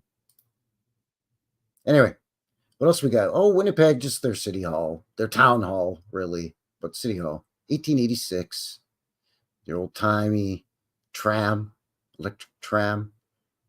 Not to mention all this nonsense in the background here, too, but we're just looking at this. It's just the city hall. The mayor that's his office, and, a couple of the aldermen and city councils there. It's how they decide, gonna have to start giving out parking tickets. All these horses and buggies blocking the streets. Now that we have our electric streetcar tram. Not to mention whoever that is. Some guy with a sword. I don't know. But yeah, it was pretty glorious for the Canadian frontier, the prairies, 1886. Yeah, it's in the city, but it was just Cowboys built it. It's the Wild West. I don't know where these go, by the way. Here they're doors, but over here, no, them's windows. But they hear their doors. It's fine. Don't worry about those. Those are windows. But they're doors here. No, it's fine. This is just incredible. And then, of course, you got to have a dome with a cupola with a dome. Just get silly with the domes. Just make the place like a wedding cake. Make it lousy with domes. Not to be outdone with the churches. 1887. You want to have a big tower with a big spire. And then, you want a turret with conical dome, too. Why not? And again, this one to me looks a little stumpy. You know what I mean? Like it just looks cut off here. Like this, it should go and again, this is just my opinion. It looks like it should go down another 8 to 10 feet, maybe, or something. It just looks really top heavy and long, but squat.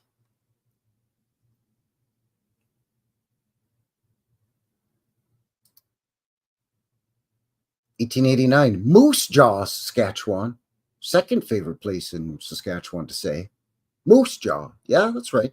The city's name is Moose Jaw. You got a problem with that? Don't go making fun of it now. This is Victoria School. Oh, I say. Lovely.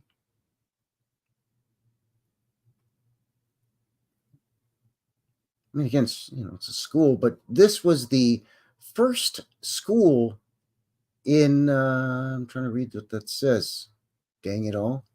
I think it was the first school in the Northwest Territories. So the first school in what would later be Saskatchewan, Alberta, and the actual Northwest Territories.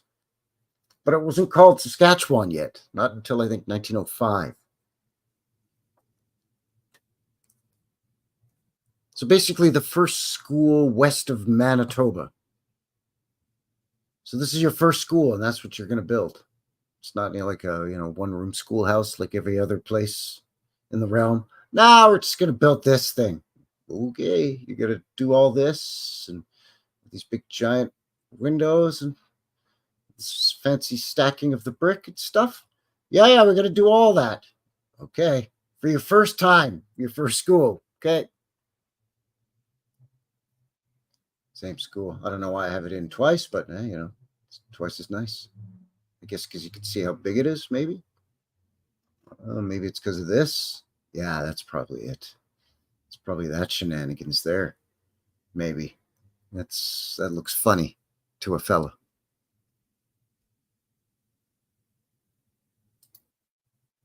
Oh, this is just down the road a ways from me. Right here in the rootin' tootin' Wild West Cowtown city of Calgary. That's right, Cowtown. 1891, the Lougheed House. He later became, I think, a senator. Oh, yeah, there it is right there. Senator Lougheed. Not sure if he was a senator before, after, or during. But either way, it's just my house. Yeah, you want to come over and have some tea? Sure. No problem. No, it's just the place there. Yeah, just right there in the middle of the Wild West. Yeah. Yeah, the gateway to the Rocky Mountains there. Yeah. Yeah, the dusty little town. Yes, that's the one. Yeah. It's that big stone castle-like building on the top of the terraced mounds for some reason. Yeah, that's my house. Just a little cowboy abode. And all these cowboy abodes in the background, too. Well, this is a church, actually. No longer there, unfortunately. But, yeah, I mean, these are nice, but wow.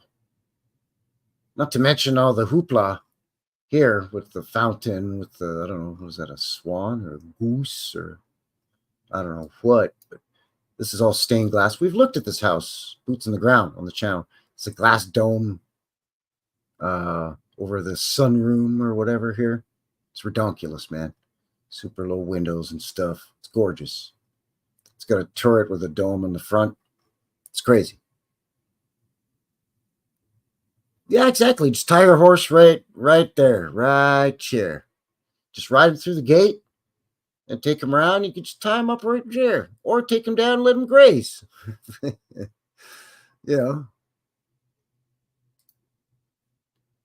This is in Brandon, Manitoba. It's a city now, but was a town south of Winnipeg. 1893. Yeah, it's just my house. Which one? Oh, the one with the big dome on it and stuff, the conical dome. Big arched windows. The big brick place. Wait, isn't that the Wild West out there? Yeah. The Peck Building in Winnipeg. 1893. Again, Manitoba was not even a province yet. This is, I don't even know. I just don't even know. Not to mention this, again, all that stacking of that brick. I mean, the arch windows and that are beautiful, but they almost seemed like that was the norm at one point, right? Even if it was an accent window or the top floor or main floor, and maybe they weren't consistent with it. But, I mean, this kind of extra, especially back then, again, you know, this small town, eventually city, out in the prairies, just in the, you know, in the Wild West. What the hell is going on here?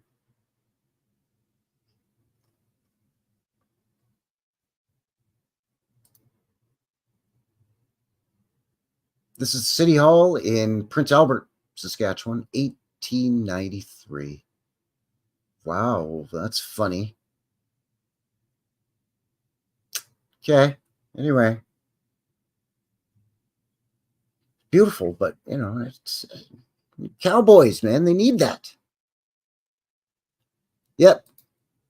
Yeah, they have a competition amongst all the rootin' tootin' ranch hands and cowboys, cowpokes for miles around.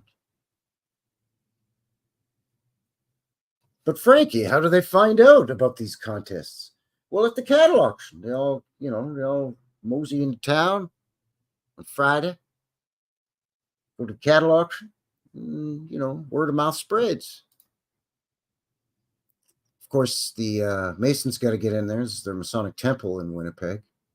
So I guess they would say, no, Cowboys didn't build this. We built it. Fine, whatever. Of course, you got to have, you know, portals and all these capitals here, and, you know, herringbone brick and sandstone and false foundation.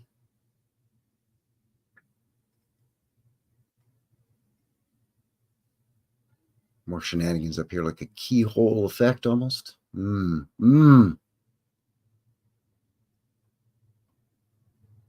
that's the thing too, is who was building, right? Who's building all this? Because at the same time, you know, these are all built in, you know, Winnipeg, you know, 1895, 1894. There's that many builders to go around? I thought people were off fighting the Indian Wars and building the railroads and slaughtering buffalo, and, you know what I mean? Portage La Prairie, another, you know, smaller city now, but used to be 1895. Their post office, again, excuse the picolation, but you want your mansard roof with all these complicated angles in your little one-horse prairie town. Again, these are odd. What's happening there? Oh, don't worry about that. You want to buy a stamp? Yeah, I want to mail a letter to my grandmother in Red Deer, Alberta, or up in Moose Jaw. Wesley Hall in Winnipeg. It's part of the university, supposedly. Later on was part of the university, but yeah, sure. 1895. Wild West. Okay. It's got to have, you know, it almost looks like they could have designated this as a church, but there was something that was like, not quite. Got a conical dome here, but then there's kind of a spirey kind of a thing going on this turret. I don't know. It's just fantastic. Because you need that out in the prairies. That's, you know, it's not even 1900 yet. This is the Hull House right here in Calgary. Oh, it's just my ranch house. It's fine. Say what? Look at all this shenanigans here. Yeah, I don't know. I just live out on a ranch.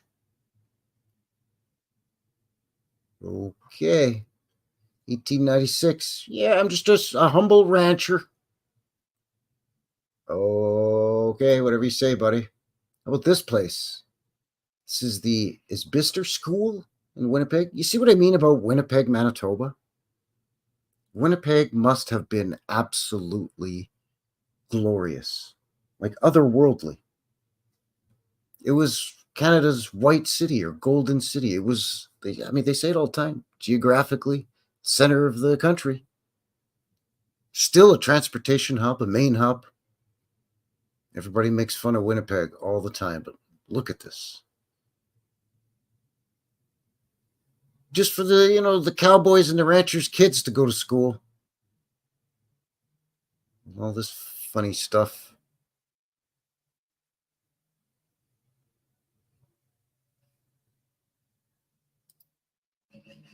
King George Hotel, again in this little town of Weyburn. 1899. This guy still got his horses and wagon in this town. And then I got this. Not only are we going to stack the brick, but we're going to stack them in arches. Just to reflect the arched windows. Yeah, just for the hell of it. Just in this podunk prairie town. This is cool.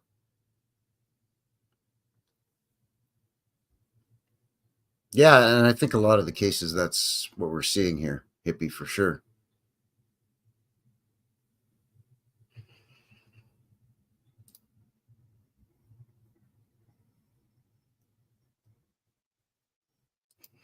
Wait a second. Hold your horses there. Wait, what's... It's odd, no?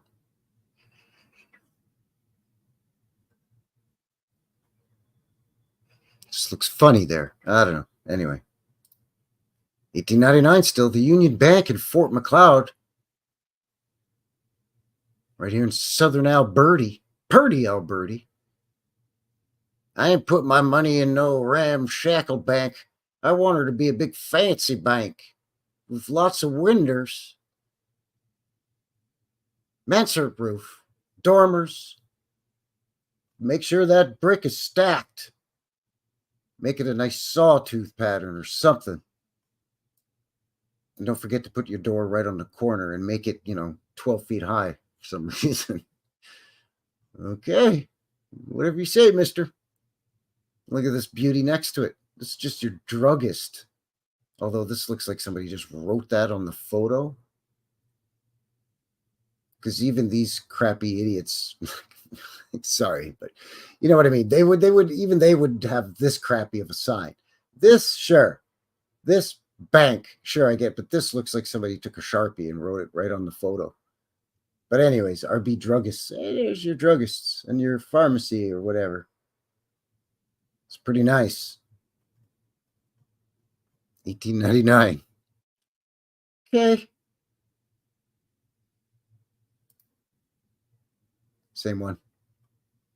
I don't know why it's two different dates. Maybe 1900 is this. Either way. What the hell is this here? I don't know. Yeah, this place is nice as hell. Come on. But it still has your hitching post for your horse right there. That because the Cowboys built it. Cowboys built the St. Andrew's Presbyterian Church in Manitou, Manitoba. Because again, you got to have all this for this little town. In the middle of nowhere, by the way.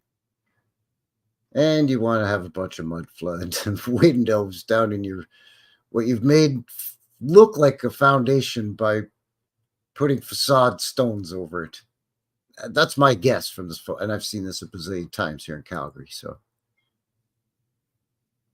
but yeah, 1901. We're finally into the 20th century.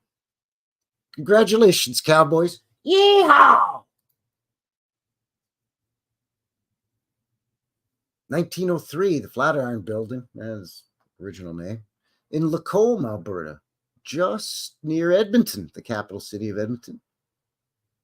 So now you're seeing some jalopies now at this point, 1903, but still it's going to be mostly this kind of shenanigans, right?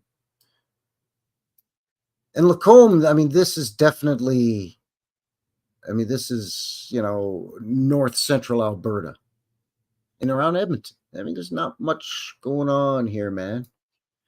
But you need all this and all this, all the way down the street, too.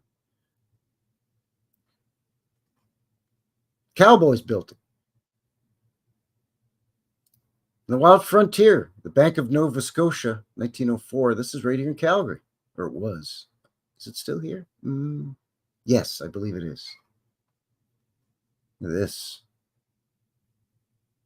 Now, I'm telling you, when I come into town to cash in my feedlot check or whatever, so cash my checks from selling all my cattle, and I want to put them in the bank, it best be a fancy bank.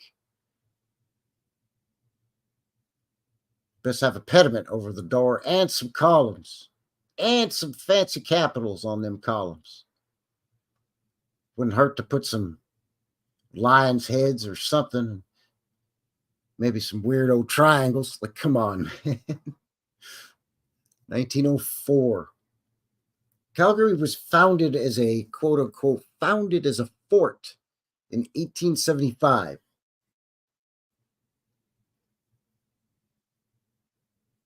A handful of years later, they're putting this up. And that's after a big fire, too. So, where everything supposedly burnt down. 1904, same year, but jumping to Moose Jaw, Saskatchewan. This is their courthouse. They're like, yeah, we just want to go the full-on Greco-Roman style for us. Like, we ain't even messing around. Like, make this look like an American Capitol building in some American state. But this is Podunk, Saskatchewan. I don't care. Do it now. Make massive windows with arches. And like, this is crazy.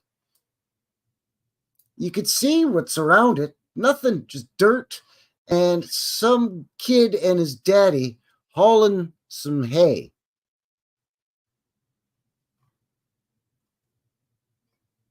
Cowboys built this because cowboys need to do their courthouse stuff in that.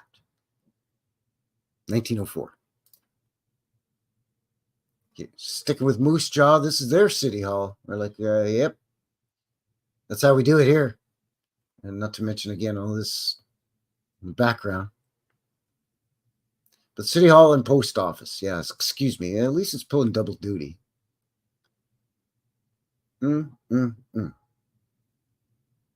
because this guy's going to go in here to get a stamp. That's what he needs all this for.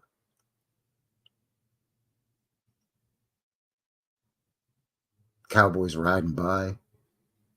Oh, shucks, I almost done forgot. I got to pick up a package that I ordered from the Eaton's catalog. It's a new dress for the missus. This is the Crandall House here in Calgary. Again, just, cowboy house. It's fine. Big, massive veranda, big 2-story brick house with arched windows. Again, sorry for the piccolation. Bunch of dormers and shenanigans going on. That's fine. I'm just a humble cowboy. I have no idea what's happening here in Edmonton, but this is their Imperial Bank building. Wow-wee. Are you kidding me? Look at how short and look at how grand and huge this is. This cowboy is parking his horse here so that he can go up into this here, yeah, she's a pretty nice little bank, I guess we got up here in Edmonton. Sure thing, buddy. You betcha, eh? And he's gonna, I don't know what, like 1905, man. Get out of here. Get out of here with that.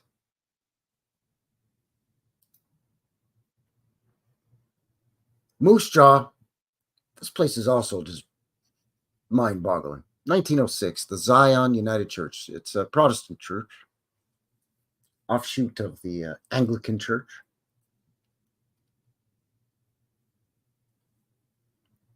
Because you want to have just like a big dome. But then you also got to have these big, giant pediment-style roof with all these angles. It's just, big, huge columns.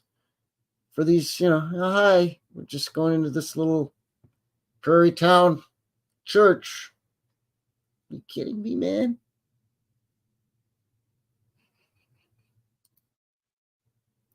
And not to be outdone, Edmonton's like, wait, I like your church, but how about our Our legislature building. Their version of, state capitol building, right? There you go. 1907.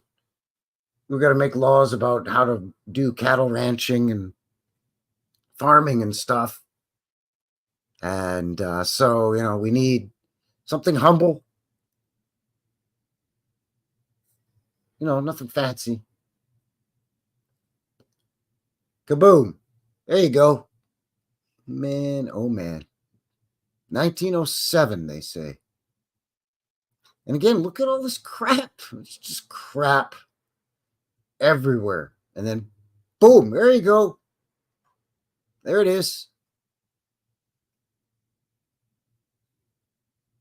Being a few steer rustlers and a couple of stonemasons and a couple of blacksmiths, we whipped this up here in a couple of years. There you go. Now you can make your laws there for the Cowboys. It's here in Calgary, too. We've looked at this boots on the ground as well. This is the quote-unquote normal school. It's McDougall School, McDougall Center now. Yeah, because your kids aren't going to get a proper education unless you got all of this going on. And all these weird old portals up here and stuff. And then all this, too, way up here. Just all this. You can't even see that from the standing here. You can't even see that. And then this kind of shenanigans. And you want to have little balconies for some reason in your school in case little Timmy or Susie falls, breaks their bloody neck.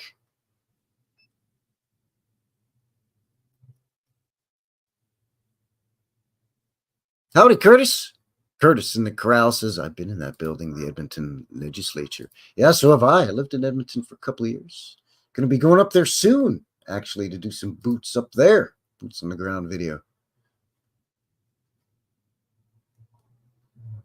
Do a little bit of my old stomping grounds and look at a couple of other places nearby. This is Regina's City Hall. Their old City Hall. It's, of course, gone because these big stone buildings, they burned down, you see. But here it is in 1907. Now, this is a manipulated photo. It's been touched up, just shaded, though. So they say. But, okay. Getting ready for a postcard, as it were. But be that as it may, it's mighty fancy for a Saskatchewan prairies, Wild West, pioneers. This is Edmonton Incline Rail. They call it carousel, but the vernacular, basically, which is no longer there, but is kind of still there. It's still there, but different, but the same, but different. But anyways, you get my drift. They got to change it and ruin it. But 1908, because you all hear Cowboys. Well, we just want to get up there right quick. We'll just go around. There's a road that loops around. There's a road that loops all the way around here and comes back all the way around. No, I got to get up now. Cowboys need to get up now. All right. This is kind of odd, too. What's going on back here?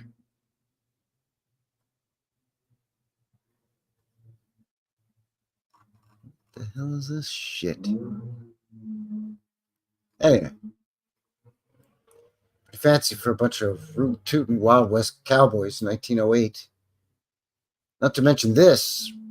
City Hall in Regina, 1908. Yeah, we like to do the gingerbread style for our Cowboy City Hall. Then we'll put a big dome in the middle. Get all this stuff going on. This is silly now. 4 clocks, all these little cones, and just all this gingerbread work with the coining. Brickstone, brickstone, brickstone, brickstone. Pioneer Prairie Town. Need to have all this for their city hall. All this. All this.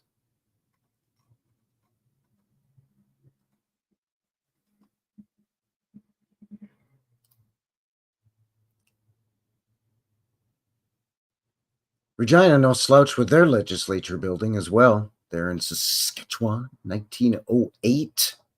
It's their legislature building or parliament building. Cowboys need exactly that in the wild frontier. With all of this, the pediments and the pillars and the columns and more pediments. Again, guys with swords and shields for some reason in prairie Saskatchewan. You know, if it was an indigenous Indian, quote unquote Indian, then I'd say, okay, all right, you got me on that one.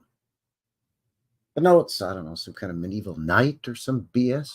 I don't know what all this is up here. Just give me a break, man.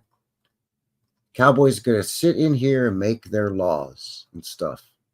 All this mudflood domed or arched windows. Come on, man.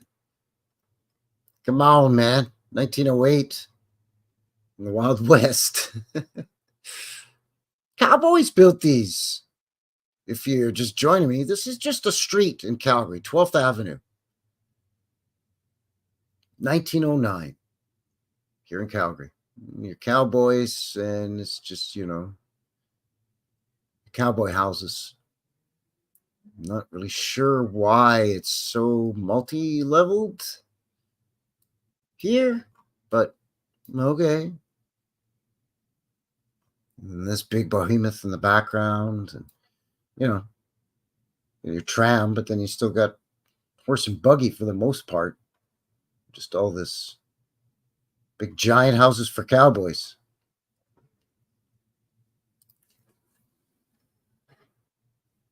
Edmonton High School.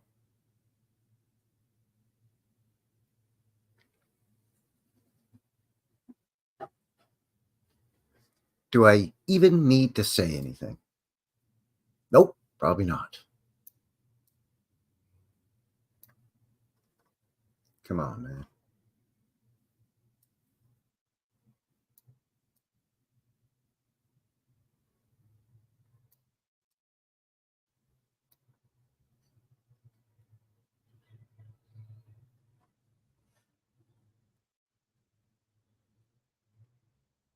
Incredible.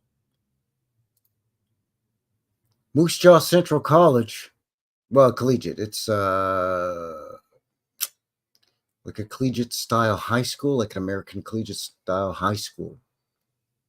They were separate, like boys and girls collegiate high schools. That's basically what this is. 1910. For your fancy cowboy kids, I guess, to go to a private school.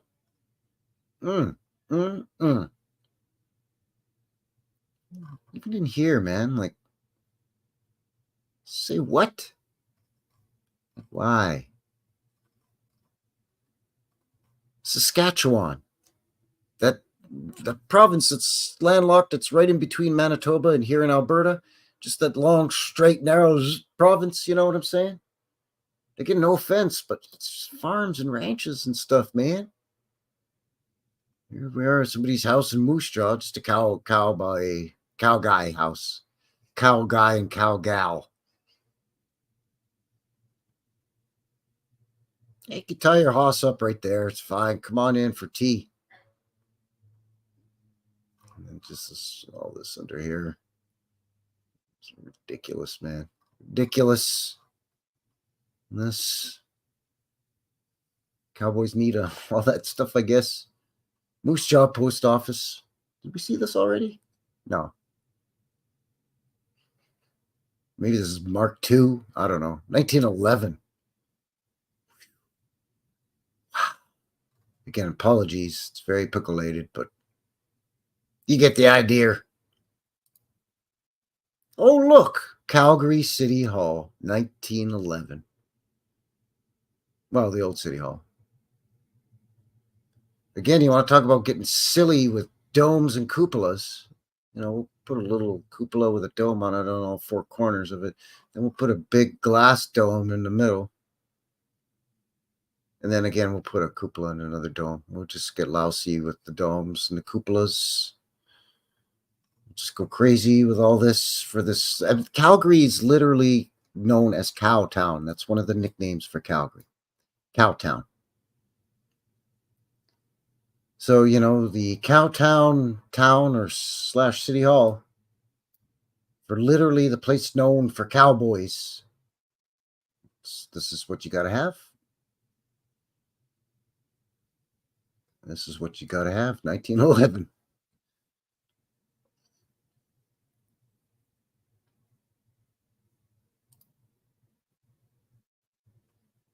This is Calgary as well, 1911. The Molson's Bank. Molson was a brewing and distillery tycoon.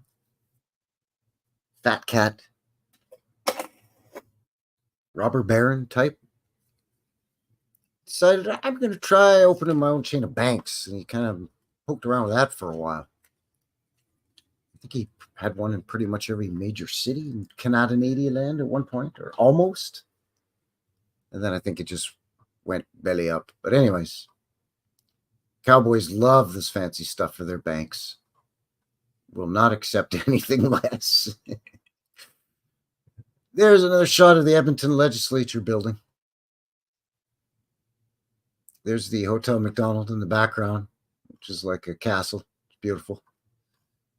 But again, you could just see, here's the, I put this here because this is the old Fort Hudson's Bay Trading Company outpost that supposedly is the reason that Edmonton is here. Just the same narrative as Calgary. They'll send the Mounties up there to keep an eye on stuff. And then a town sprung up. And then a few decades later, ba-boom.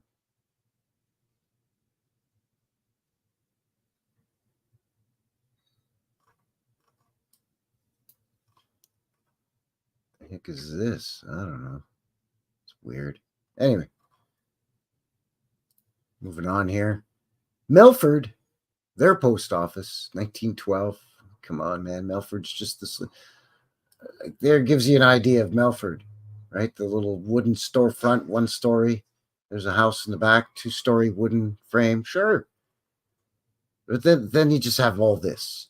Come on, why does your post office have to? It's beautiful. I'm glad they built it, but why does your post office have to be like? Was this perhaps found and reclaimed and redesignated? Just putting it out there. Exactamundo. Exactamundo.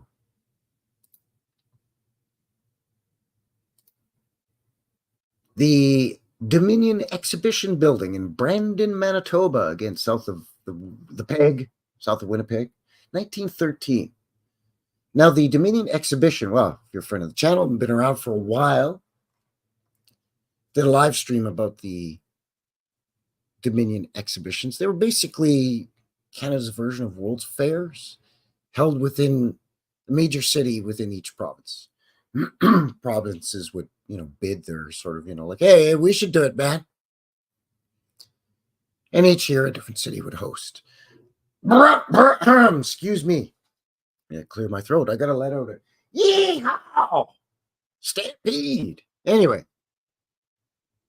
So they'd have these exhibitions. And this was, just one of the simple buildings, just for your, World's Fair type thing, but on a smaller scale. You need your Onion Dome buildings in these little prairie towns. And again, all these, difficult angles and these embellishments and keystones and whatnot. Like, really? Come on, man. For a one-time thing.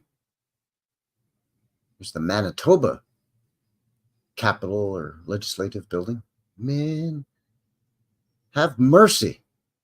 Lord have mercy. The Cowboys need it to make their laws. It's got to be fancy. It's got to be a mudflooder, but it's got to be fancy. Look at all this, man. Come on. Now, we looked inside this and did a deep dive of the whole Freemasonic imagery associated with this building, inside and out, but this gives you a nice idea of, even back in 1913 in the Wild West, in the wild frontier of Canadian land, in the prairies here, the lawmakers for the Cowboys, they need the fancy stuff.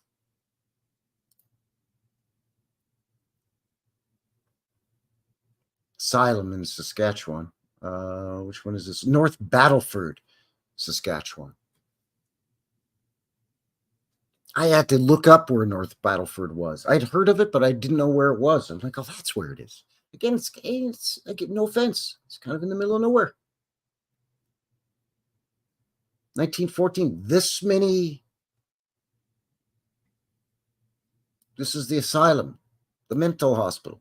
This many crazies in one of the least populous provinces in the country has barely just become a province at this point. Saskatchewan. And again, you got to have all these suspiciously low, and you want to have a lot of turrets and stuff, I guess. It's a giant smokestack for. What do you do with the crazy people? I shudder to think and regret asking. Yeesh.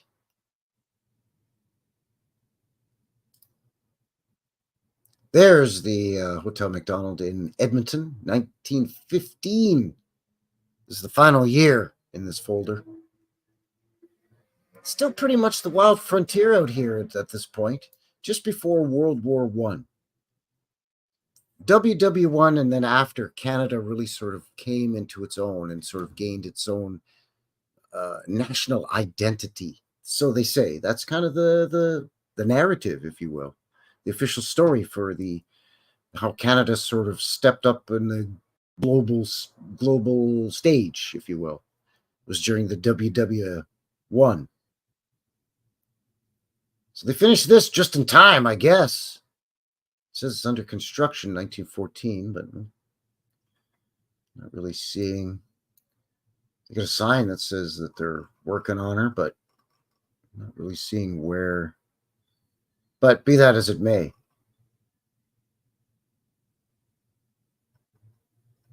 Out in the wild frontier, you got to have a lot of fancy stuff. Same as your university, up in Edmonton. It's got to be fancy too. And this is just one of the buildings, again, in a series of buildings in the complex. All of this stuff going on. These urns, like an ether urn or something. I don't know. And all of this. Like, this is central getting into northern Alberta here. Like, this is way up there. Again, founded by, a fort, fur trade. For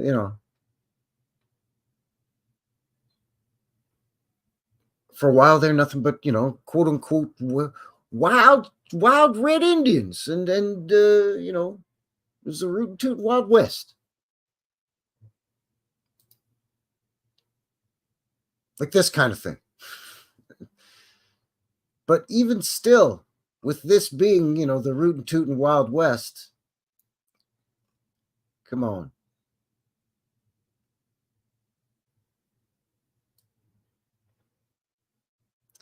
This is the Stephen Avenue here in Calgary, Alberta.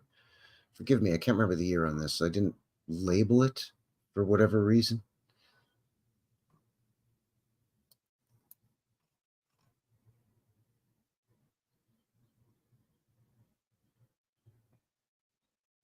So this is the Calgary, Lathers Union? It has to do with construction, with building. So, no big surprise there.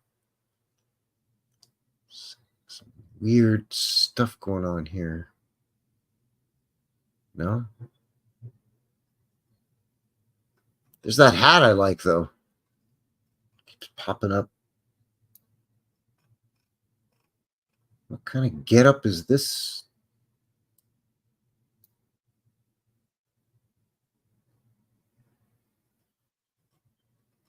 Some kind of construction union a la fraternity, brotherhood, Freemason association thing, probably.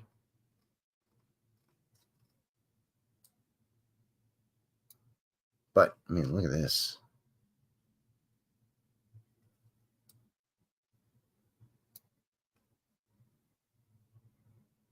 Harnesses and saddles. Yep. Most of these, in fact, I think all of these buildings are still here. don't ask me why. People are going to say, this flagpole. Really? Each building has at least one or two flag. Like, how many flagpoles do you need? And it's not like we're strangers to flags. There's flags everywhere. So why aren't there flags on the flagpoles? I don't know. It tells me that they're not flagpoles. Or maybe they are now, but they've been repurposed. Get out of the road, kid. Anyway. The Rootin' Tootin' Wild West. There you go. I think that was the last of it. Yes, it was. It was indeed. Yeah, well, you look at that.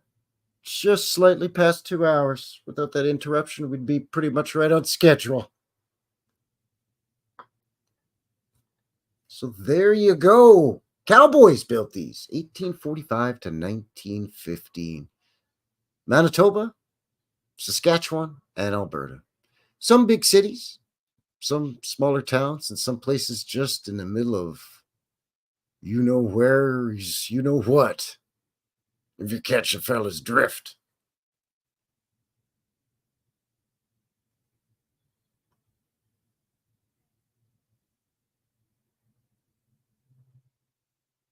So I think I'm getting ready to wind this thing down here real quick, fast, and in a hurry. A fella's on vacation this coming week. So we're going to go back to the regular time of 5 p.m. local. That's mountain time here in Alberta for the live stream next Friday. Of course, before that, you've got your midweek vintage footage. I gave you a sneak peek of that. The Picton Parade and Fair, 1919. Speaking of WW1, a little bit of that theme there. And of course, Sunday you'll be getting your boots on the ground. And that's going to be launching at noon because I'm going to do it as a premiere so I can sit in with you fine folks in the chat in the box. And that's going to be the subscriber meetup and mudflood walkabout tour of Inglewood. So that's about an hour and a half-ish. Give or take. Hour and a half-ish. So noon Mountain Standard Time. Looking forward to that. So that's your Sunday.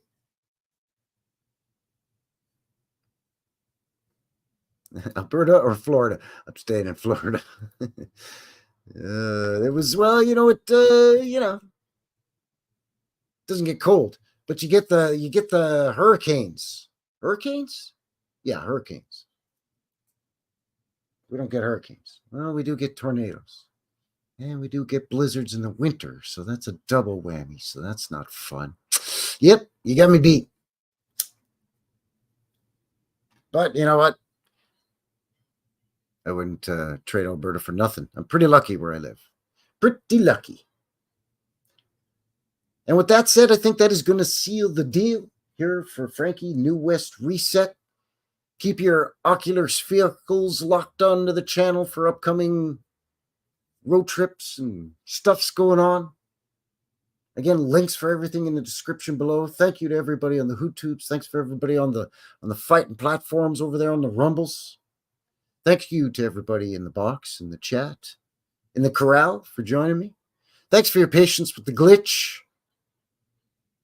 And for all of you that are tuning in after the fact, really appreciate all your support as well. Thank you very much. Leave a feller a howdy in the comments or something down there, right? So there you go, your second Stampede, the Stampede wind down for your lead into the weekend here on your Friday. So thank you very much. Until the next one, take care out there and have yourselves a good one. All right? Thanks, everybody. Cheers. It's a mystery. It's a mystery wrapped in a riddle inside an enigma.